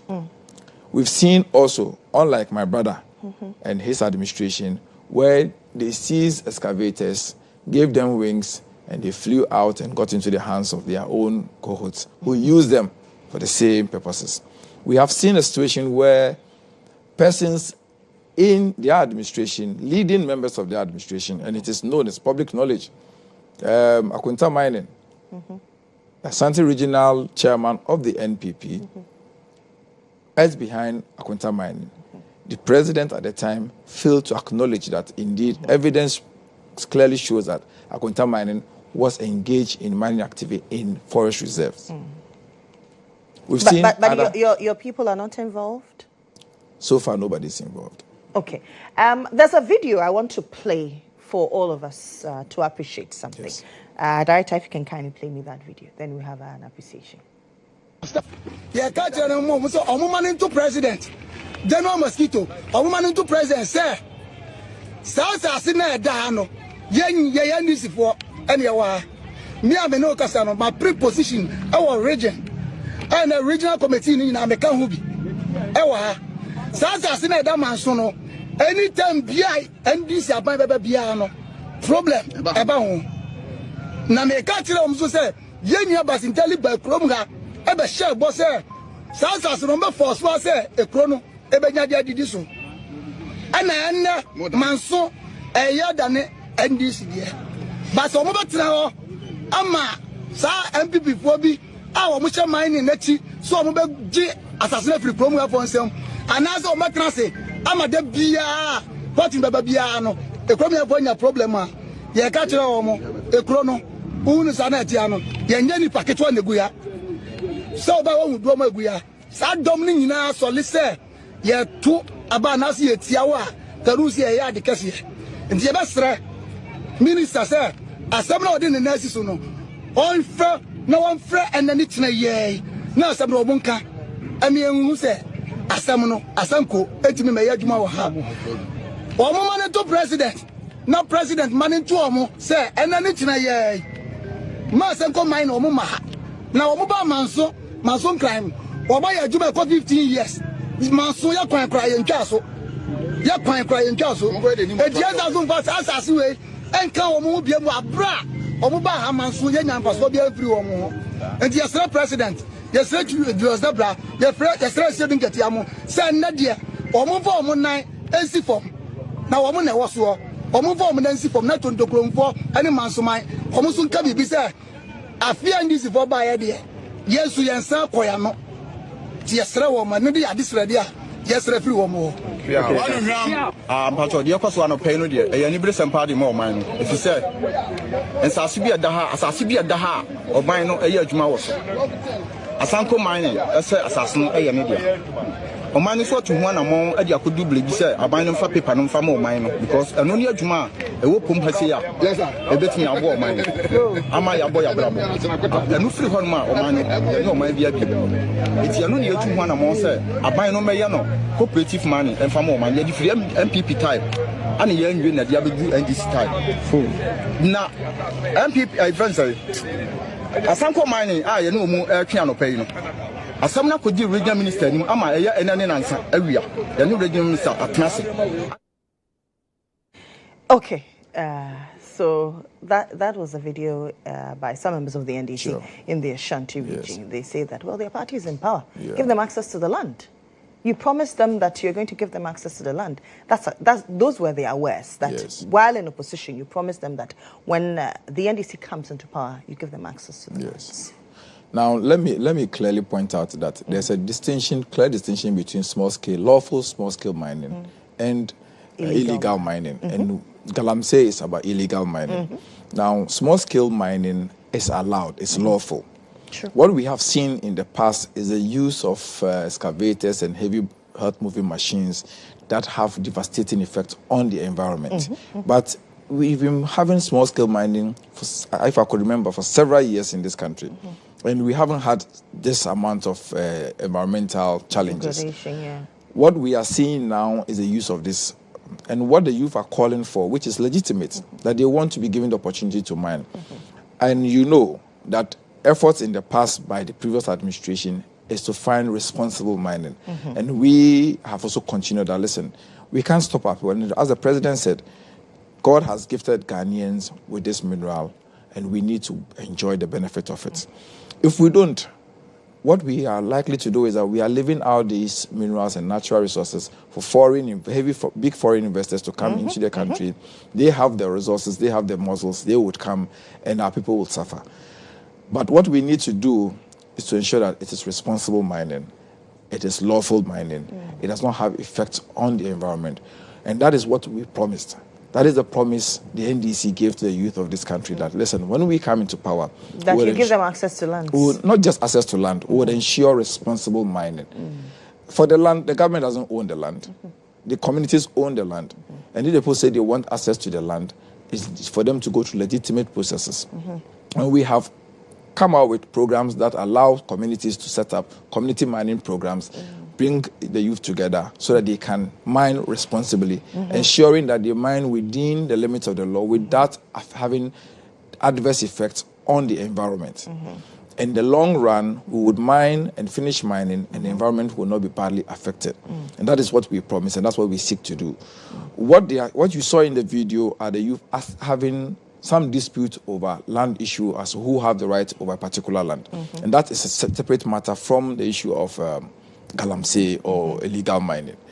And if we're able to resolve the ownership of the land and access to the land, eventually we can be able to deal with the issue of who have the right to mine.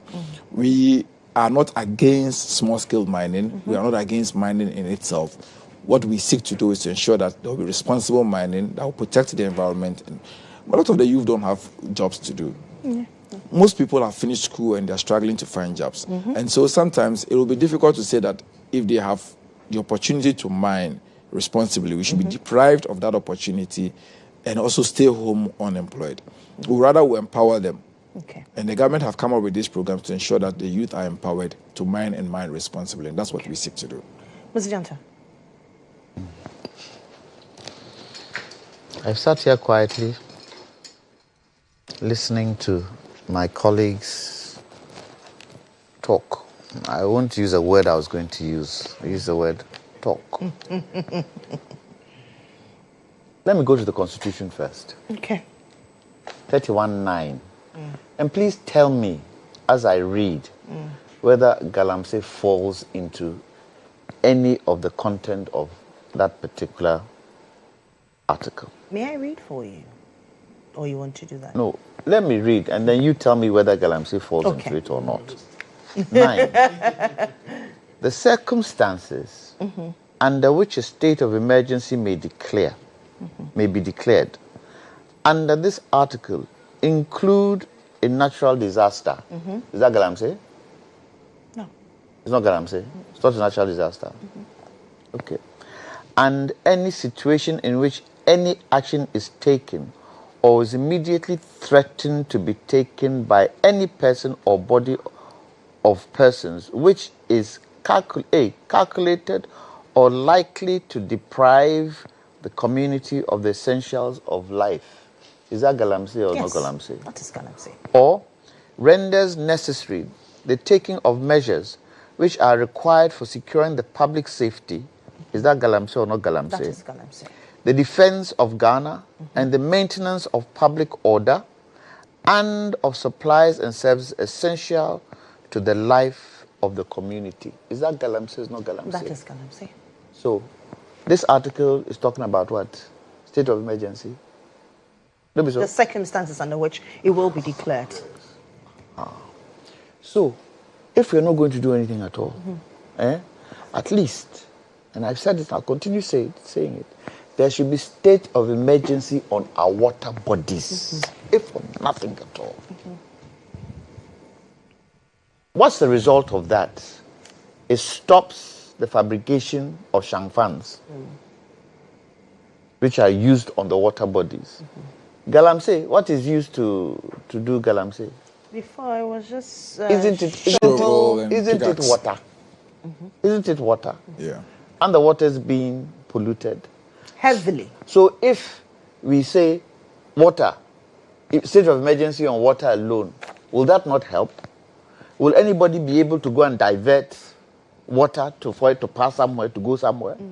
But after the 7, he was talking about the 7-day period and then the 3 months. After the 7 day, after the 3 months period, then what? Yeah, what We next? continue. Continue declaring. We continue to make sure that if for nothing at all, water bodies at least are protected. But let me ask the question. I heard my brothers bringing the politics in, and this one said, and this one said, this one says this. Is this not a state of war? It is. Our livelihood is under Is siege. it not a state of war on all angles? Air, food, water. Not too long Health. ago, you remember Health. there was a report that our air quality was very poor. The recent report that has come out, read it. Read it. And the sad thing is that when mercury and lead get into your body, Effect of it. it does its own work. And somebody will sit there 5 years, 10 years down the line, oh, my grandmother in the village is doing me. You see, the sad thing is that, which is unfortunate, the good works that presidents have done within this duration, posterity will judge them if they do nothing about Galamsey.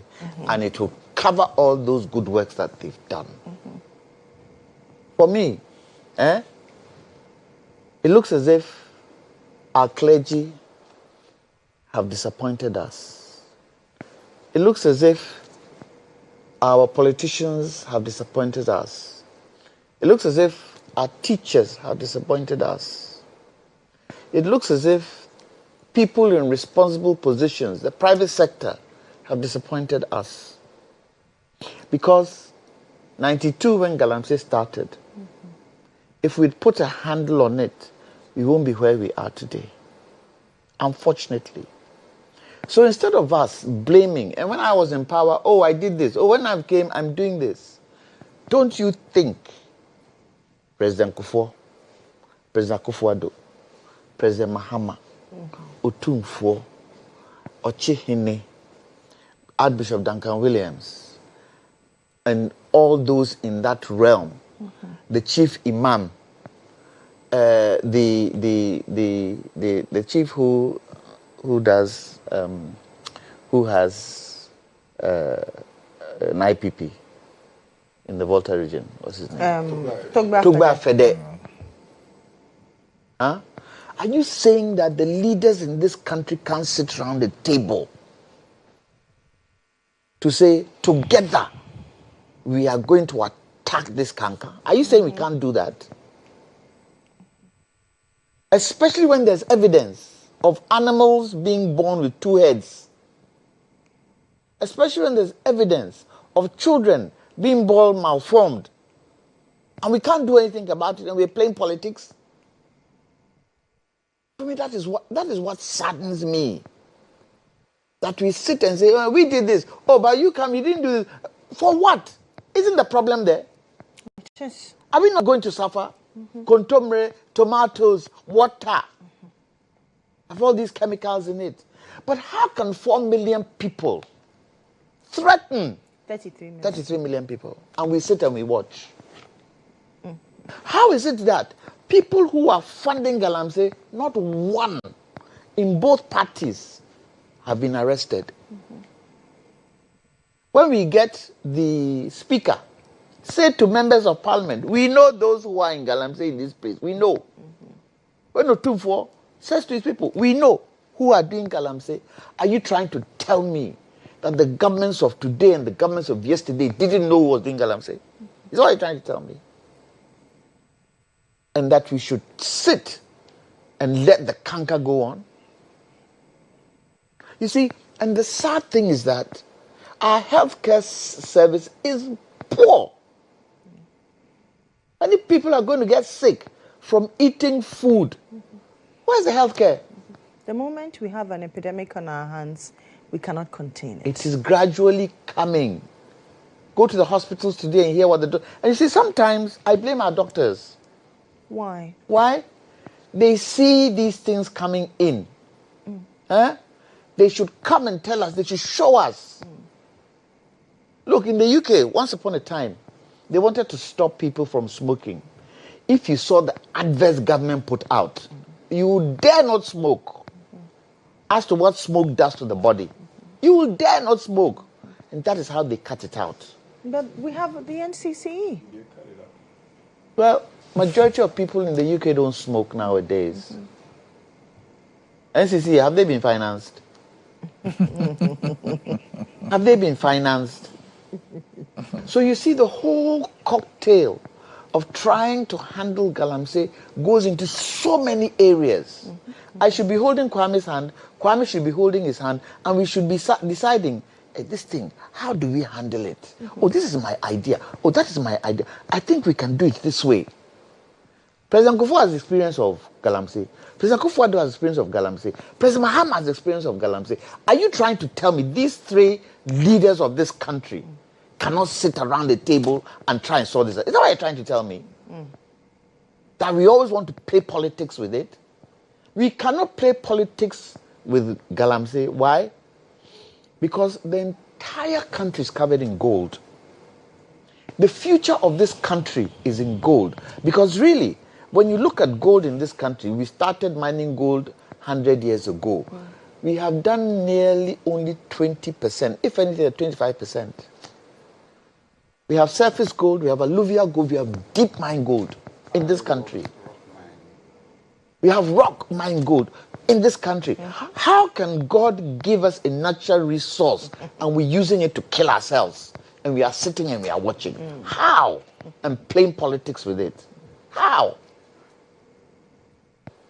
Ideally, And you see, Ghanaians, Yisrasem.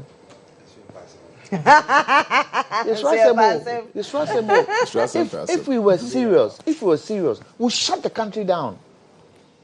That will grind the whole economy to a halt. Considering it's going to kill us, let it grind it to a halt. And what's next? And let the powers that be know that we are dead against this thing. We are not putting enough pressure on leaders of communities, on governments. We are not putting enough pressure.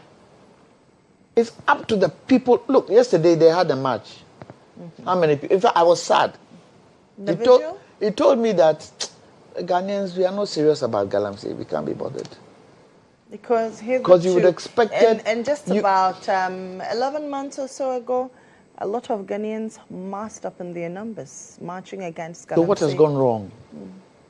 What has gone wrong? I don't think anything. I'm not saying this government is not trying to do its best. Look, they've been in power for how many months? 8 months. We can't expect them to uproot Galamsey just like that. However, we can expect them to work together with everybody. Look, one of my major challenges is the port. The customs people at the port. Do they not allow these excavators to come in? Yes, they are clearing them by day. Yes, do they not allow it? Don't they have the responsibility to question anybody who brings an excavator in? And if they haven't given them the powers, give them the powers. And if anybody can't prove that they are bringing the escalators in for a particular good reason, why allow it? And maybe we have so many escalators in the country today, maybe we should ban the imports of escalators. Excavators or whatever it's called. Maybe we should ban it, at least for duration. Because Lily, we can't go on. No. Me, I like in Kontomreo. Now you may need to pause on your. I like eating raw tomatoes. I like drinking water. Now you're not having assured the quality of water coming through your pipes.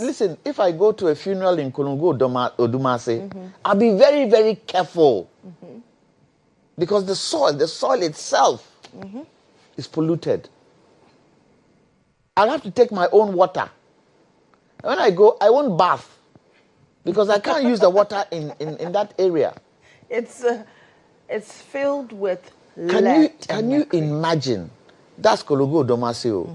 What if it starts happening in all the areas, western region, eastern region? What are we going to say? Now, in the central region, they've had cause, Ghana Water Limited has had cause to shut down a treatment plant. In the oil industry, and I said this before, in the oil industry, when a company spills oil in the sea, who is responsible? Company. And they're responsible to do what? They're responsible to clean, and they're responsible to pay compensation, and bring back the water to where it's supposed to be. And even the livelihoods of the fishes and all those. Gold Board should do the same. Gold Board should do the same. They made $6 million, we've been told, within a certain duration. A certain percentage of that money should be given to the water people. Why? Because water is life, But and potable water how do they is come life. in here? They did not superintend over illegal mining. No, but there are mining companies, that legitimate mining companies that are engaged in mining activities. And through the Minerals Commission and other mechanisms put together, there is a fund for reclamation. They do all that. They put those. The challenge we are having is not with the legitimate mining companies. It is the illegitimate, illegal ones. Please. And please, let's define legitimate. Please allow him. Let's define legitimate. Let's define legitimate. Legitimate, the big mining companies, right? That's and legitimate. those with licenses. Yeah, the big mining companies. Yeah, and the ones with and the even the licenses. small scale. The small ones with licenses. Small scale. Do a study and see how many small scale mining companies, how many of them are doing galamsey? How many? Go and check. You see, this is the kind of charade we do. Oh, they are small scale miners. They are doing it right. Are they really doing it right? Go to Minerals Commission and ask and find out. And find out. For me, what we should do, we should ban small scale mining for a certain duration of time. The politicians use, they're creating jobs. It's creating jobs for them. It is up to you to create jobs in communities. And these jobs cannot be illegal mining. It cannot. So ban it for a duration and now put the structure in place. Follow the agri sector where we have cooperatives. Turn it into cooperatives. And in that duration, the mindset of the people should begin to change. You heard what that gentleman said. Does he have a small scale mining license? Does he have? Did the what do you call it? Camera or the person who was interviewing him, did they ask? Because what are they going to do? They're going to do galamsey. They are going to do galamsey. And during the 40th launch of GMPC's 40th anniversary at Flagstaff House, I spoke to a few big people there. And some of the things they told me was that the people aren't going to stop this thing. So that is a challenge. But if the people are not willing to stop, can't we enforce laws? Exactly. Because we have laws. And the reason why probably they can't enforce laws boils down to elections. What did President Nana say? That when they tried to enforce the laws, they lost heavily in those areas. But don't you think if they came together collectively and did it together, they won't lose? Because the people who are doing it will realize that, the political parties, they are together. They are together. And that scepter of not voting for them is wiped out. Because we're doing it together. We're doing it together. Something has to give somewhere, Lily. We cannot continue. It's affecting our food. Very often something we has cannot. To it's affecting cocoyam. Cocoyam. It will affect cassava. It's affecting everything. Our soils. Very soon, all our countries we are exporting to, they will come down here and make sure that before one grain or one crop is exported, they will do the test here. But you know something? Maybe let me throw it out there for somebody to take it up, because it's not everything I can do. I'm sure there are gadgets that allow us to test for chemicals in food. It should be. They are handheld gadgets. Maybe it is time we start using those in the markets. But you see, Mr. To Johnson, test. it is through no fault of the market woman. She has gone to purchase, and sometimes they sit here in Accra and order for products to be brought to them. So if you say that we should start testing, maybe we should start testing before they are brought down to the capital cities. Whichever way we can do to be able to identify particular areas where food is coming from, as to the wholesomeness. The wholesomeness of the food. It would help us all. Okay. But we don't do it to criticize. We do it to do what? Improve. So Lily, tell me, at this present moment, Kwame, tell me, my brother, tell me, how do we improve the soil quality if it's polluted with chemicals? How? What are we supposed to do? And for me, these are the kind of discussions I want us to have. Not the banter of politics. Because this surpasses politics. Oh. Something that will kill you, it surpasses politics. It's a livelihood. Yeah. Food is livelihood. Water is livelihood. And Lily, have you had a cold before? Easy illness. Cold. And has the cold kept you in bed? Yes, it's one of the things that will keep me in bed. And you obviously have money to go to hospital. Well, wait. You're better off than others. So you obviously have money to go to hospital. Thankfully. But I have national health. But the state of your body does not allow you to get up.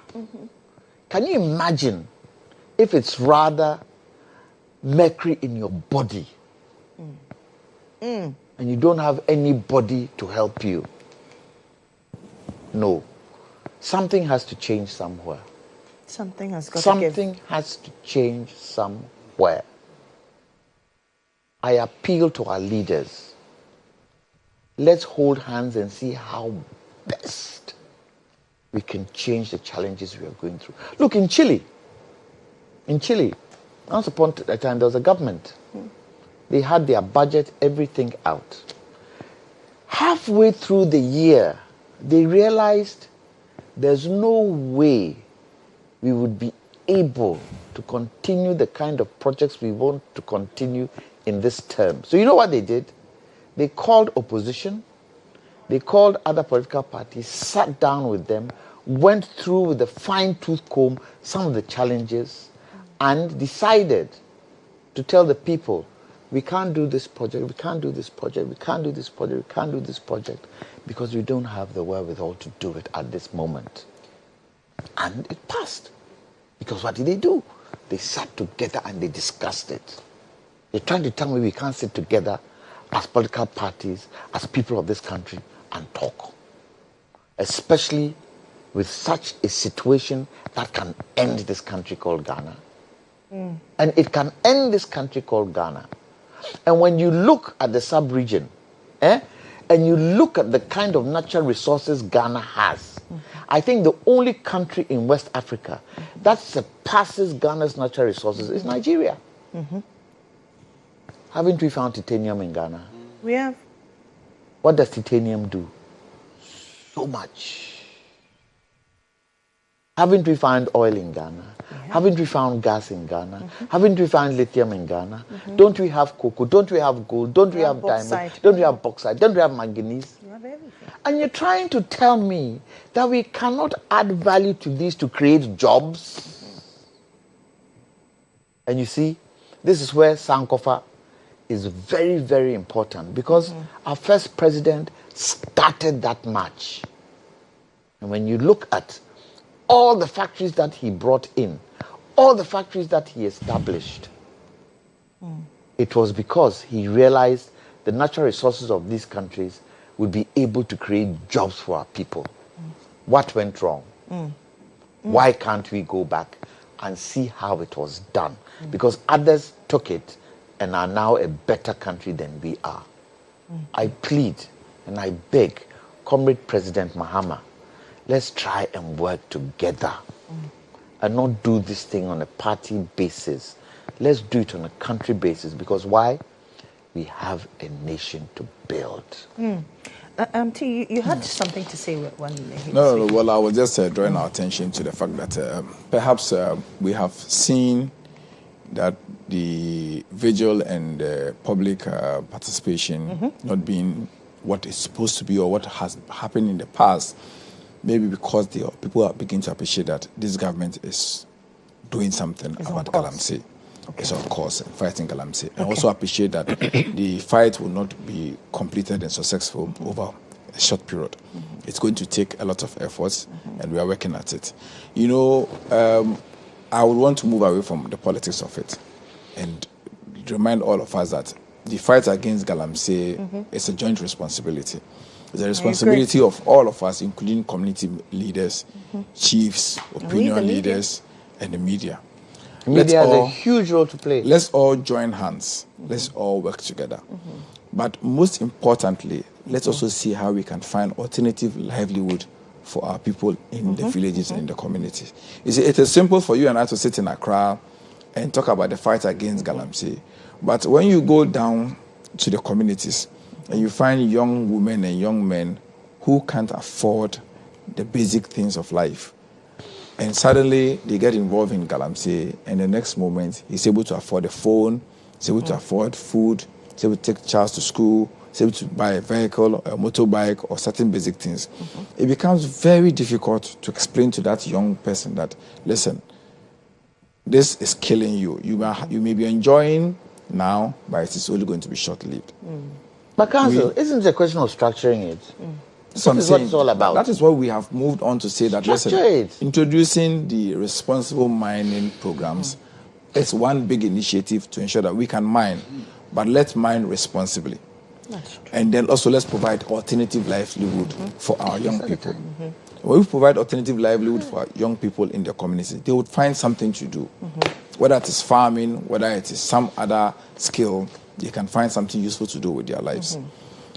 What I find it very difficult is my friends on the other side seem to have found their voice. 8 years down the line, they even put their presidency on the line that they would fight Galamsey. They failed. To the extent that when Ghanaians were on the street calling on our government to fight Galamsey legitimately, they got arrested and detained. And we saw it. Everyone in this country spoke against it. And no, but that is why it is difficult for us sometimes to hear our friends now speak about our efforts against Galamsey. We will stop them from speaking.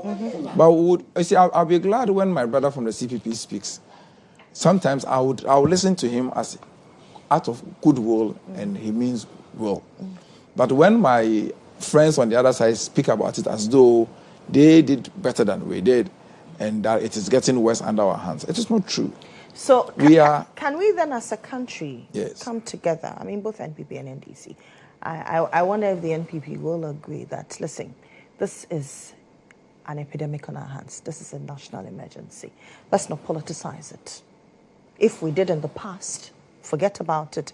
The NDC, we are on board. And the NDC, you also not chastise them and say that, well, you failed to do this, you failed to do that.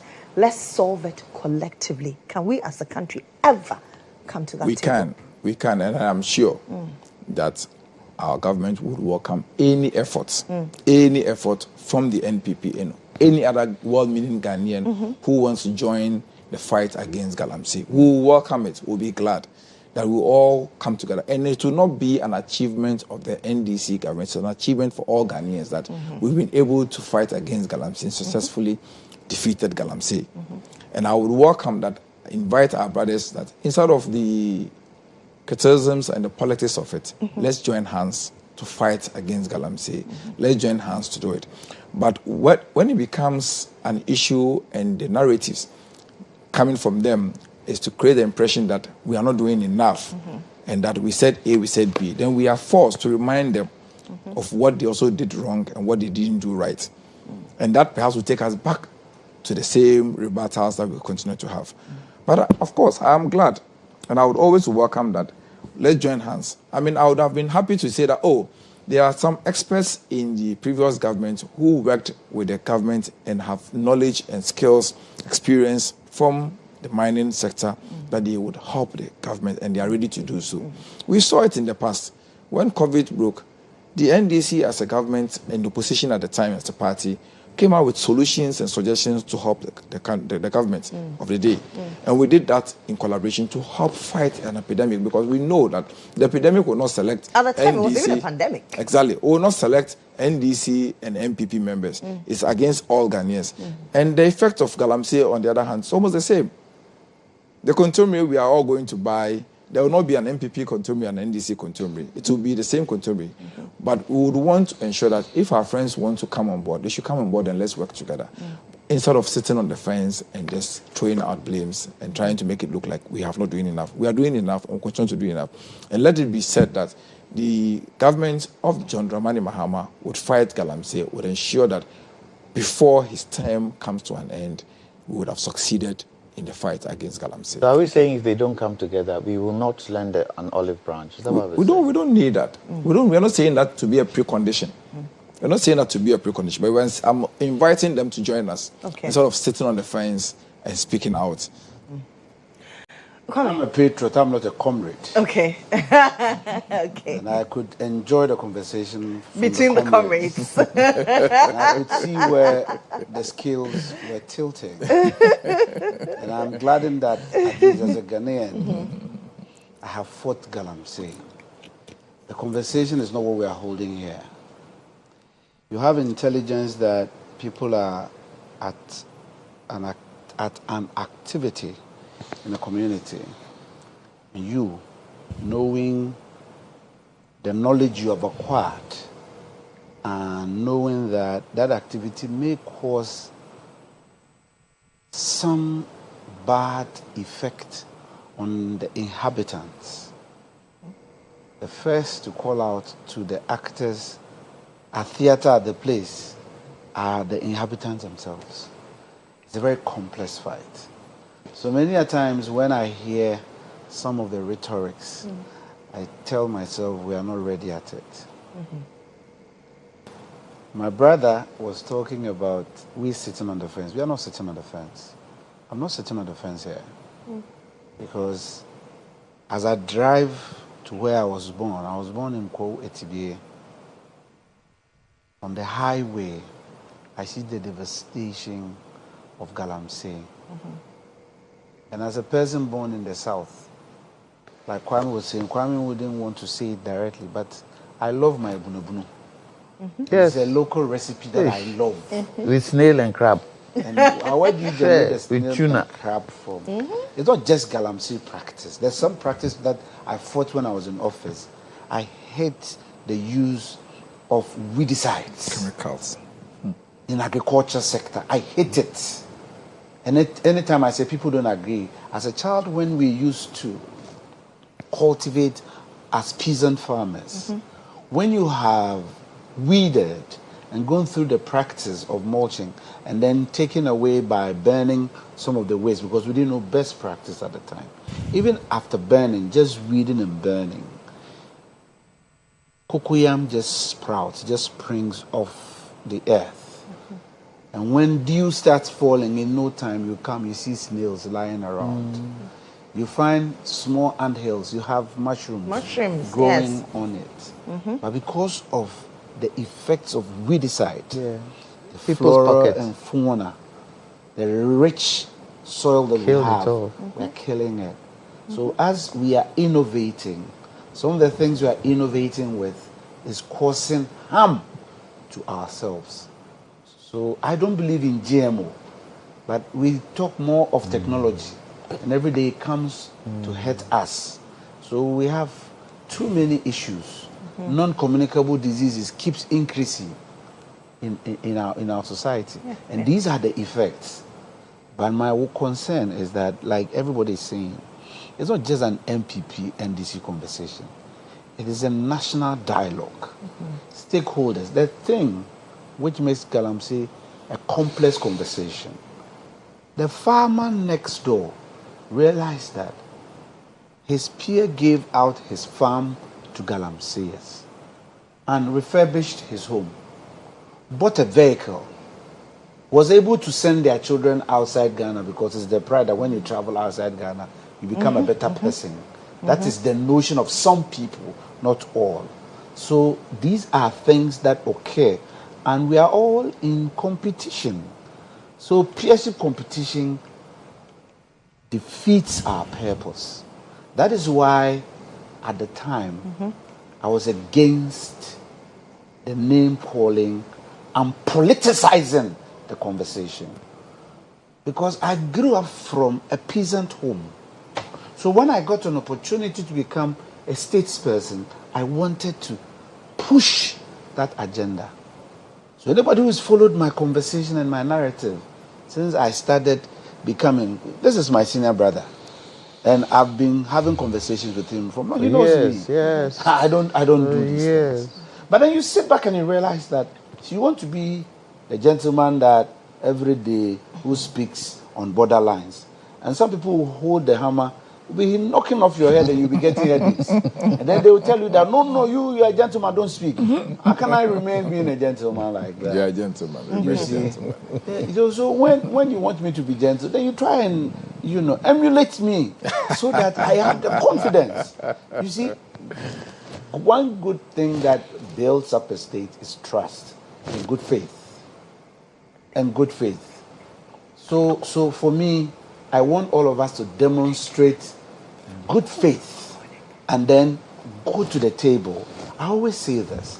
When His Excellency President Nana Addo Dankwa Akufo-Addo made that bold statement that I'll put my presidency on the line, I always say a lot of us misinterpreted what he was communicating to us. Okay. The highest office of this land is the presidency. It's not a personality. It is the office. So if we honor that office as a presidency, then let us all come around the table and use that authority we have privileged him and offered him. It's a dignity, it's an honor that Ghana gave him. And use that to help hold the conversation and let us move towards it. You see, Kwame, that is why I'm saying that. That's why I chose my words carefully. I said that communication was, to me, it was misinterpreted. How else could it have been misinterpreted? You see, most people, you see, for instance, when we say, I am putting my presidency on the line, for 1.5 years as a minister of state under him, we banned small-scale mining. We banned entry into our forest reserves. The water was clean. Evidence is there. Everybody saw it. However, this is a country. But who passed that bill for? Please, that allows you. Who passed it? Please. You see, if I don't want to go into politics. Kwame, I don't want to go into politics. Kwame, you see why I enjoy conversations. I don't want to go into Lam, politics. you see why I enjoy conversations. You see, because the moment you generate it, it will also bring others to come to the fray. And we can only help this country by speaking. And if I don't speak my understanding and what I see, how would you understand me? That is how I understood it. Because I revere my senior brother, His Excellency John Dramani Mahama. That is why I say I agree with him when he says that he will not be able to handle a state of emergency. Because I know that when he does, I don't think he said he would not be able to handle the state of emergency. He says it's not the first option. No, but you are saying he said he will not be able to handle. I said may. He never even said that. I said I am using my words. I said he may not. So look, say what he said. Don't use your words. Say what you say. Okay, thank you very much. Otherwise, you are I'm sorry. I'm misinterpreting him. I'm so sorry that I misinterpreted His Excellency, Mr. President. Please forgive me. He's a good man. Don't forgive him. He listens. I don't need you. I don't need you to speak for His Excellency John Dramani Mahama. He knows that I'm a good man likewise, and that I'm so objective that if I err, I have to admit that my one errors. I give to you. Gentleman. That one I give to you. I stand on and say that, if I may paraphrase him, if I may be permitted to paraphrase him, the options available to us, we haven't exhausted them. And I agree that the options available to us, we haven't exhausted them then and now. Because within and amongst us here, we have said we have too many laws. True. How do we get them rightly enforced? So that is where we, at the time, we were narrating and stating. But when people hold a certain perception of you, irrespective of your good deeds, it is not appreciated by them.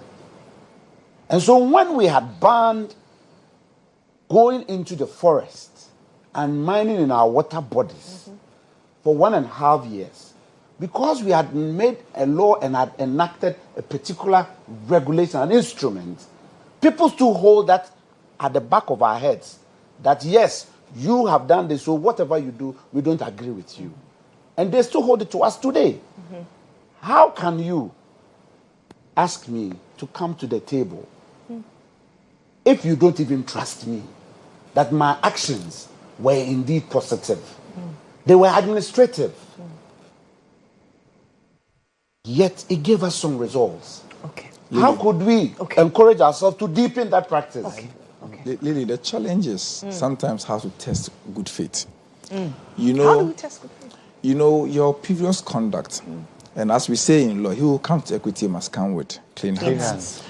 If you want to make an advocate for the fight against Galamsey, would want to see you admit certain errors. And I'm glad that my brother has said openly that, yes, they made some mistakes and they admitted.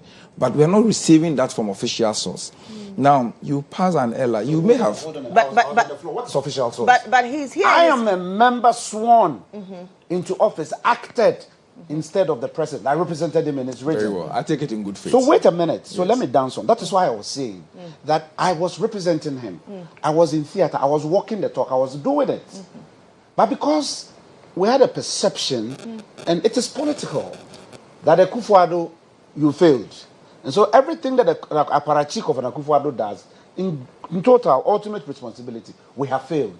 Yes. And if you admit to that conversation, and today, when I witnessed what happened under President Mills, when we started having heavy earth-moving equipment into our Galamsey site, was under NDC administration. And you come and tell me that you have good faith, but I have bad faith. Something I witnessed when I was a sworn-in state officer, and you want me to believe that you are clean and I'm not clean. That is where the politics comes in. Okay. So I cannot go and slip over this conversation. And you ask me that you are going to do something right, so I should come, and that we should get it right. There's no... He talked about testing good faith. Lily. But he used a very good phrase. He who comes to equity must come with clean hands. Lily, my brother always starts by saying, I won't do politics with ABC. By the time he ends, he's charged as someone who is addressing a rally. And I take it. Well, he's a politician. Interestingly, you can't change. Kwame Nkrumah circle as we speak, but we'll go there shortly. he can't change who he is, so I understand. I'm a political animal. I always say that. I am. Luckily, the three of us on this show are politicians. You see, when I say that you come to the table with such bad faith and you are demanding equity, it becomes difficult for us to appreciate that you are acting in good faith. Because, you see, on one hand, you tell us that you ban small-scale mining, ban Galamsey in this country. And according to your statistics, the water bodies were restored. Then immediately after that, you were able to pass a law that allows people to mine in even forest reserves. Would you take that act? When was that legislation? Does it really matter? It does. We are talking about facts. It matters. When you took that initiative. No. You see, and you have the power. You see, I was. Wait a minute. Let me finish. You see, I had not finished, and you came in. But you finished. You finished. You finished twice. You finished twice. In other circles, we say you had two bites. So no. Please go ahead. Even in my double bite. It's okay. You're still trying to get another bite again, but I won't allow you. Jumped in. Let me let you understand that. Please land so I can go. We have taken the initiative, first of all, to revoke that LI. And you've seen that the process have started. And I'm sure when Parliament resumes, the process will continue. That is why I asked you when. And I'm also saying again that is not even enough. We are working and we accept that there's a challenge with Galamsey and we need to work at it. We also accepted it. So you have to say that as well. I don't speak for you. You see, I don't speak for you. So then why I don't speak for you. Why do you tell me that I don't speak for politics? I don't speak for the MPP. I don't want you to bring the facts. I don't speak. Kwame, listen carefully. I don't speak for the MPP. So there's no way I'll say what you did or what you didn't do. I'm speaking for the party and the NDC. I'm telling you what we are doing and what we have done and what we seek to do. We intend to do it and we'll do it. We are acting and we are working and you people are seeing us working. We'll continue to work against Galamsey. We won't sleep on it. Be rest assured. Unlike you, who got people arrested, who won't arrest anyone. Allow people to demonstrate if they want to demonstrate. If they want to join us in the fight, they are welcome to join us in the fight. But they should be mindful that we'll remind them every day that they failed. And we will do it better. You have no moral right to tell me that we failed. You have failed twice. I've told you that. And I know you have started failing again. You have failed twice. He doesn't even pray that we will succeed. No. You are saying I failed. Thank you very much. I'm so sorry. Thank you. I'm so sorry for being unruly this morning. I am saying that the NPP is currently, scores of NPP supporters are currently at the Kwame Nkrumah Circle while they are embarking on Yensro Ehunehuna demonstration. My colleague Calvin Powell is there. Now, this particular demonstration is against the government and the police. The NPP is saying that they do not want state-sponsored thuggery and selective justice against members of the NPP. They also demanded that the police will cease what they term as politically motivated harassment through arrests, remands, and investigations largely perceived to target opposition figures. My colleague Calvin Powell is there. Calvin, if you can hear me, has the demonstration commenced? I see there's a procession. Where are you now? Which figures are currently present at this demonstration?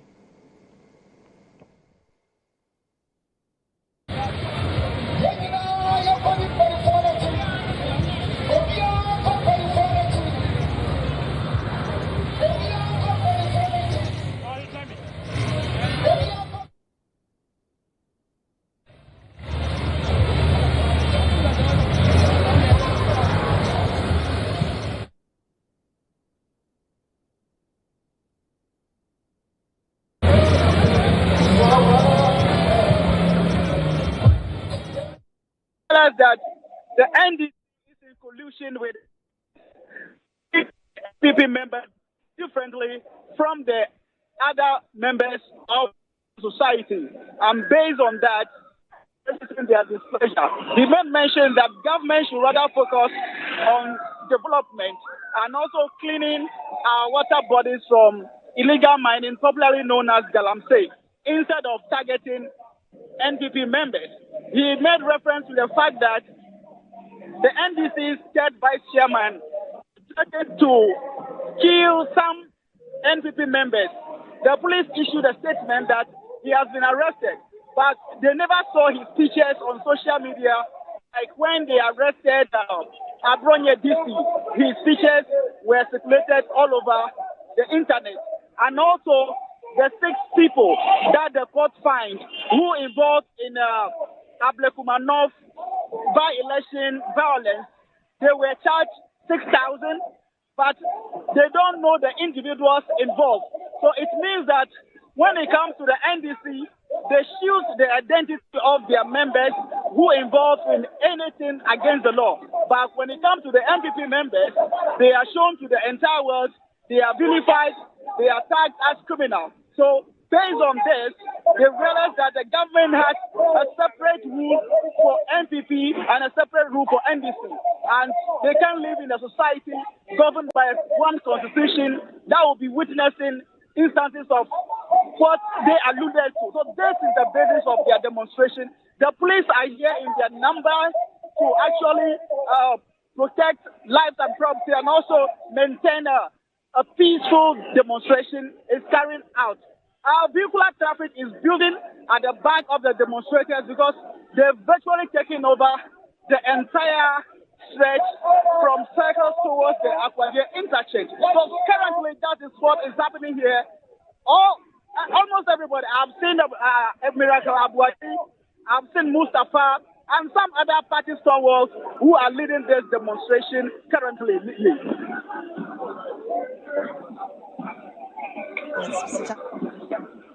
Lily, can you hear me? Lily, can you hear me? Hello, Lily. Calvin, I can hear you loud and clear. All right. So as I've been saying, it is really a huge demonstration right here.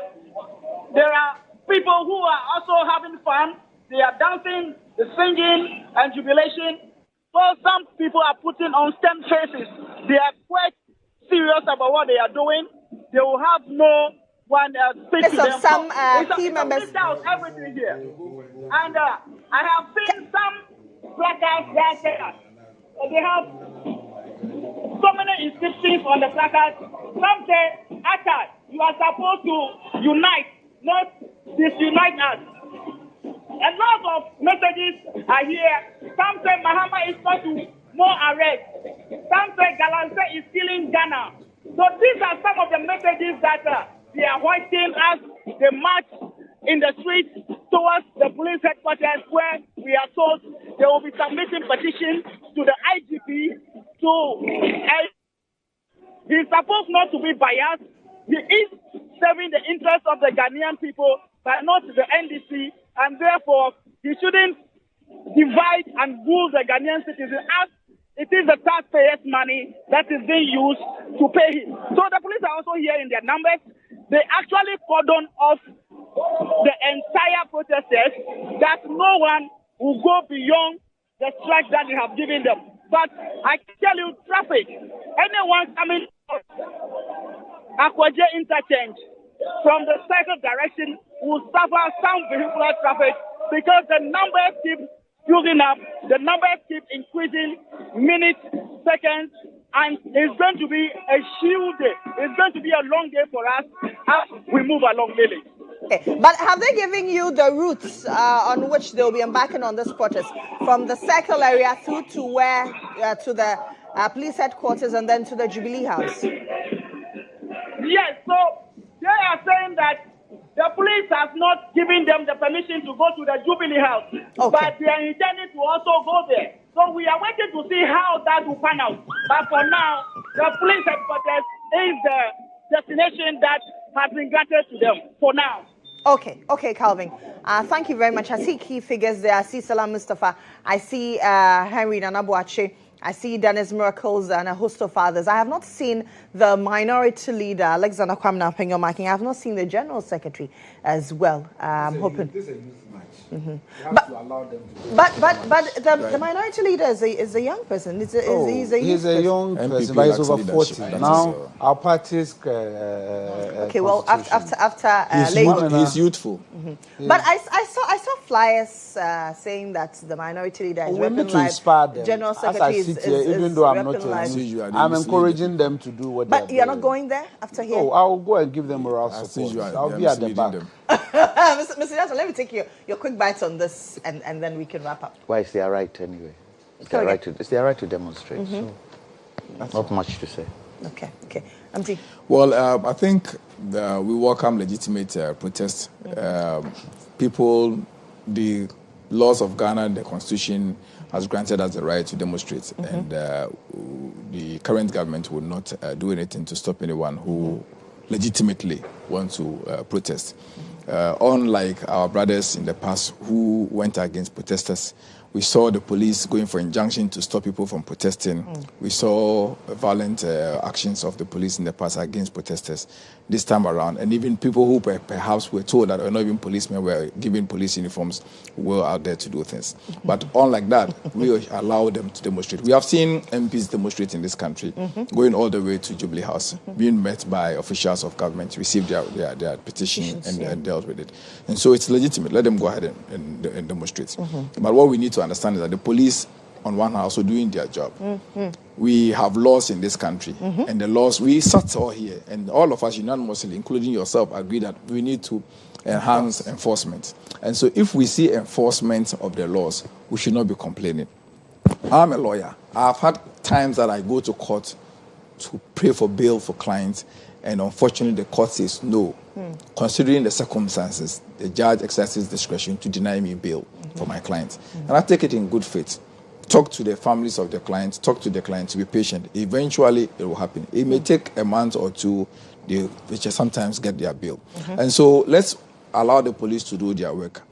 In fact, it's the same police that's providing them protection while they are protesting. The police that we are protesting against are the same people providing the protection to the protestants. So what I'm advising is that let's all agree that this, as a country, we need to enforce laws legitimately. I would urge the police to continue doing their work. They should enforce the laws as much as they can. It doesn't matter who is involved. The perception that it is selective and some people are being given linear treatment, others are being, every situation will be determined differently. Every condition will be determined differently. I don't think that there will be one stroke for everyone. The circumstances of a bill for my brother Kwame will be different from perhaps myself or you.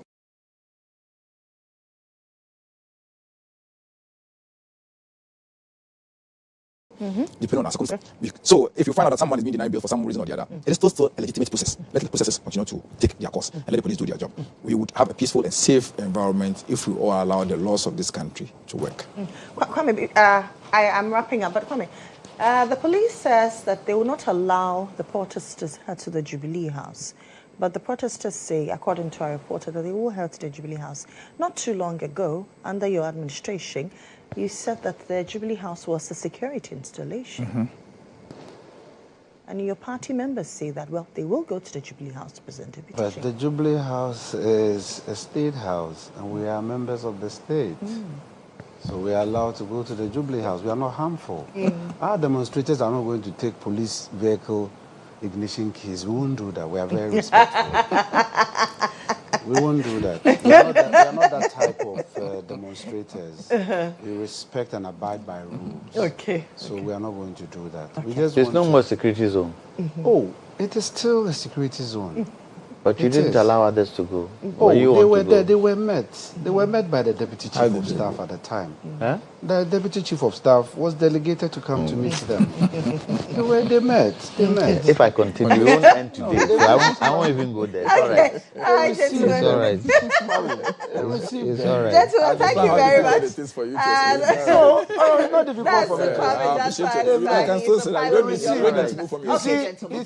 He says I shouldn't do politics. You don't need to move from your seat. He was driving me small. When I brought in the ignition key, and a leading member of the Convention People's Party, said Kwame Champon is a former Eastern Regional Minister and the Dean and Administration, and Lamti Apanga Esquire as a private legal practitioner and a deputy commissioner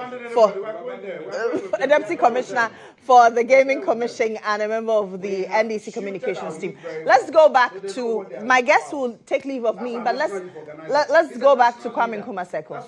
We are ready to use all of them. You made mention that they are arresting some MPP members, while NDC members are being left off the hook. When chairman of the NDC threatened to kill the minority leader, we heard the police issued a statement that he was arrested and granted bail. Is that not satisfactory to you? No. Why didn't they go with the same Rambo-style arrest they have been exacting on MPP members? Why didn't they do so? Cases of misdemeanor. We have all seen how they have handled MPP people. Chairman Abronya was taken into a Black Maria, a moving cells. All of these things they will not do to any NDC person. That is the selectivity we are talking about. And that is bad. Even during the Ablekumanov, some 6 individuals were seen demonstrating violence. The court charged them 6,000 Ghana cedis. Is that also not a form of a punishment to them? If it were an MPP person, I'm telling you, they would have asked the person to bring either the heart, the kidney, the lungs, or any other unreasonable, conditions that all of you would have been shocked in this country. So that's why we keep telling you there is selectivity in the country, and we think that is bad, and that's why we are demonstrating. Right, thank you so much. Thank you so much. Thank you so much. Youth wing of the party. How critical is it for the youth of the NPP and the movement?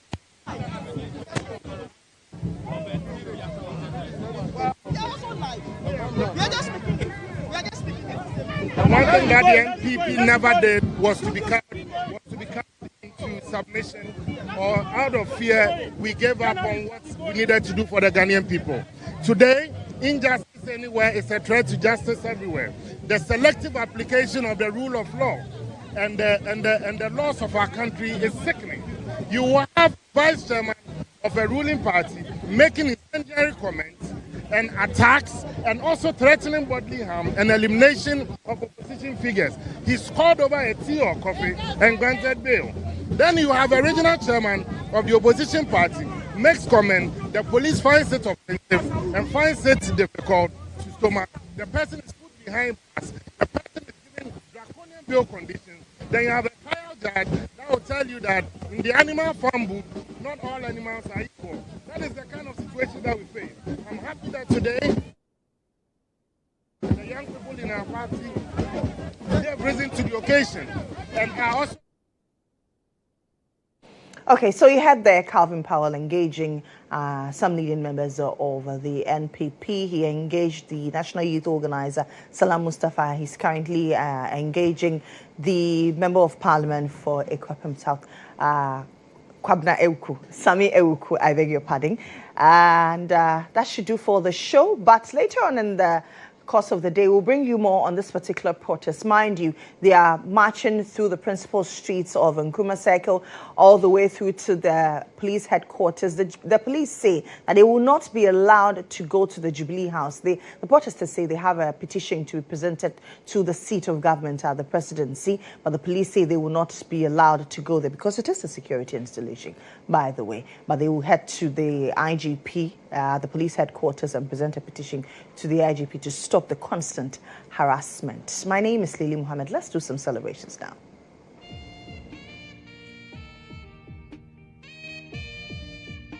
Happy birthday to Hajia Aisha, affectionately called the Makola celebrity. Stay blessed and keeping the amazing soul that you are. May the Almighty continue to guide and protect you in all your endeavors. Have a wonderful one from IB and all of us here at GHOne TV, Star FM, and the entire EIB network. She is a huge supporter of this network, and we love you so much, Hajia. We are waiting for Watch It, by the way.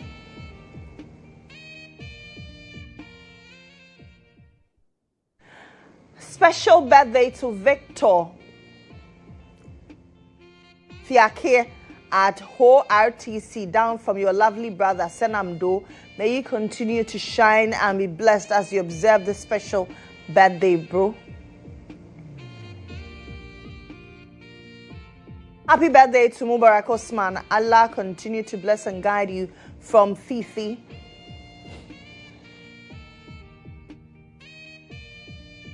Happy birthday, Sena Numadi from Fifi.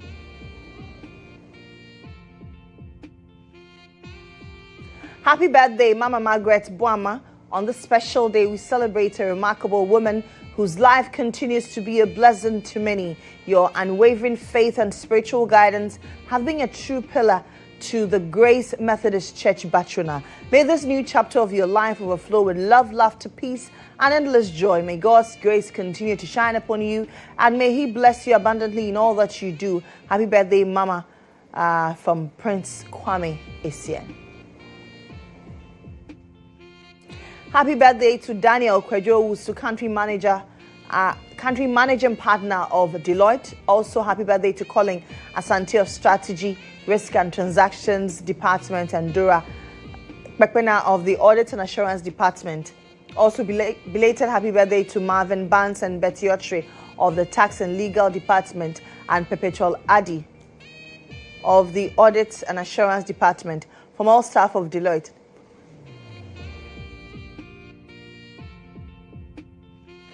to Brown Fafa of the Ghana Navy and the Ghana Armed Forces Special Care Unit, as you turn 16 years today, may the Almighty shower you with blessings, good health, happiness, more money, and the energy to love those who you know care about you, Fafa, from your special person. Is this person 16?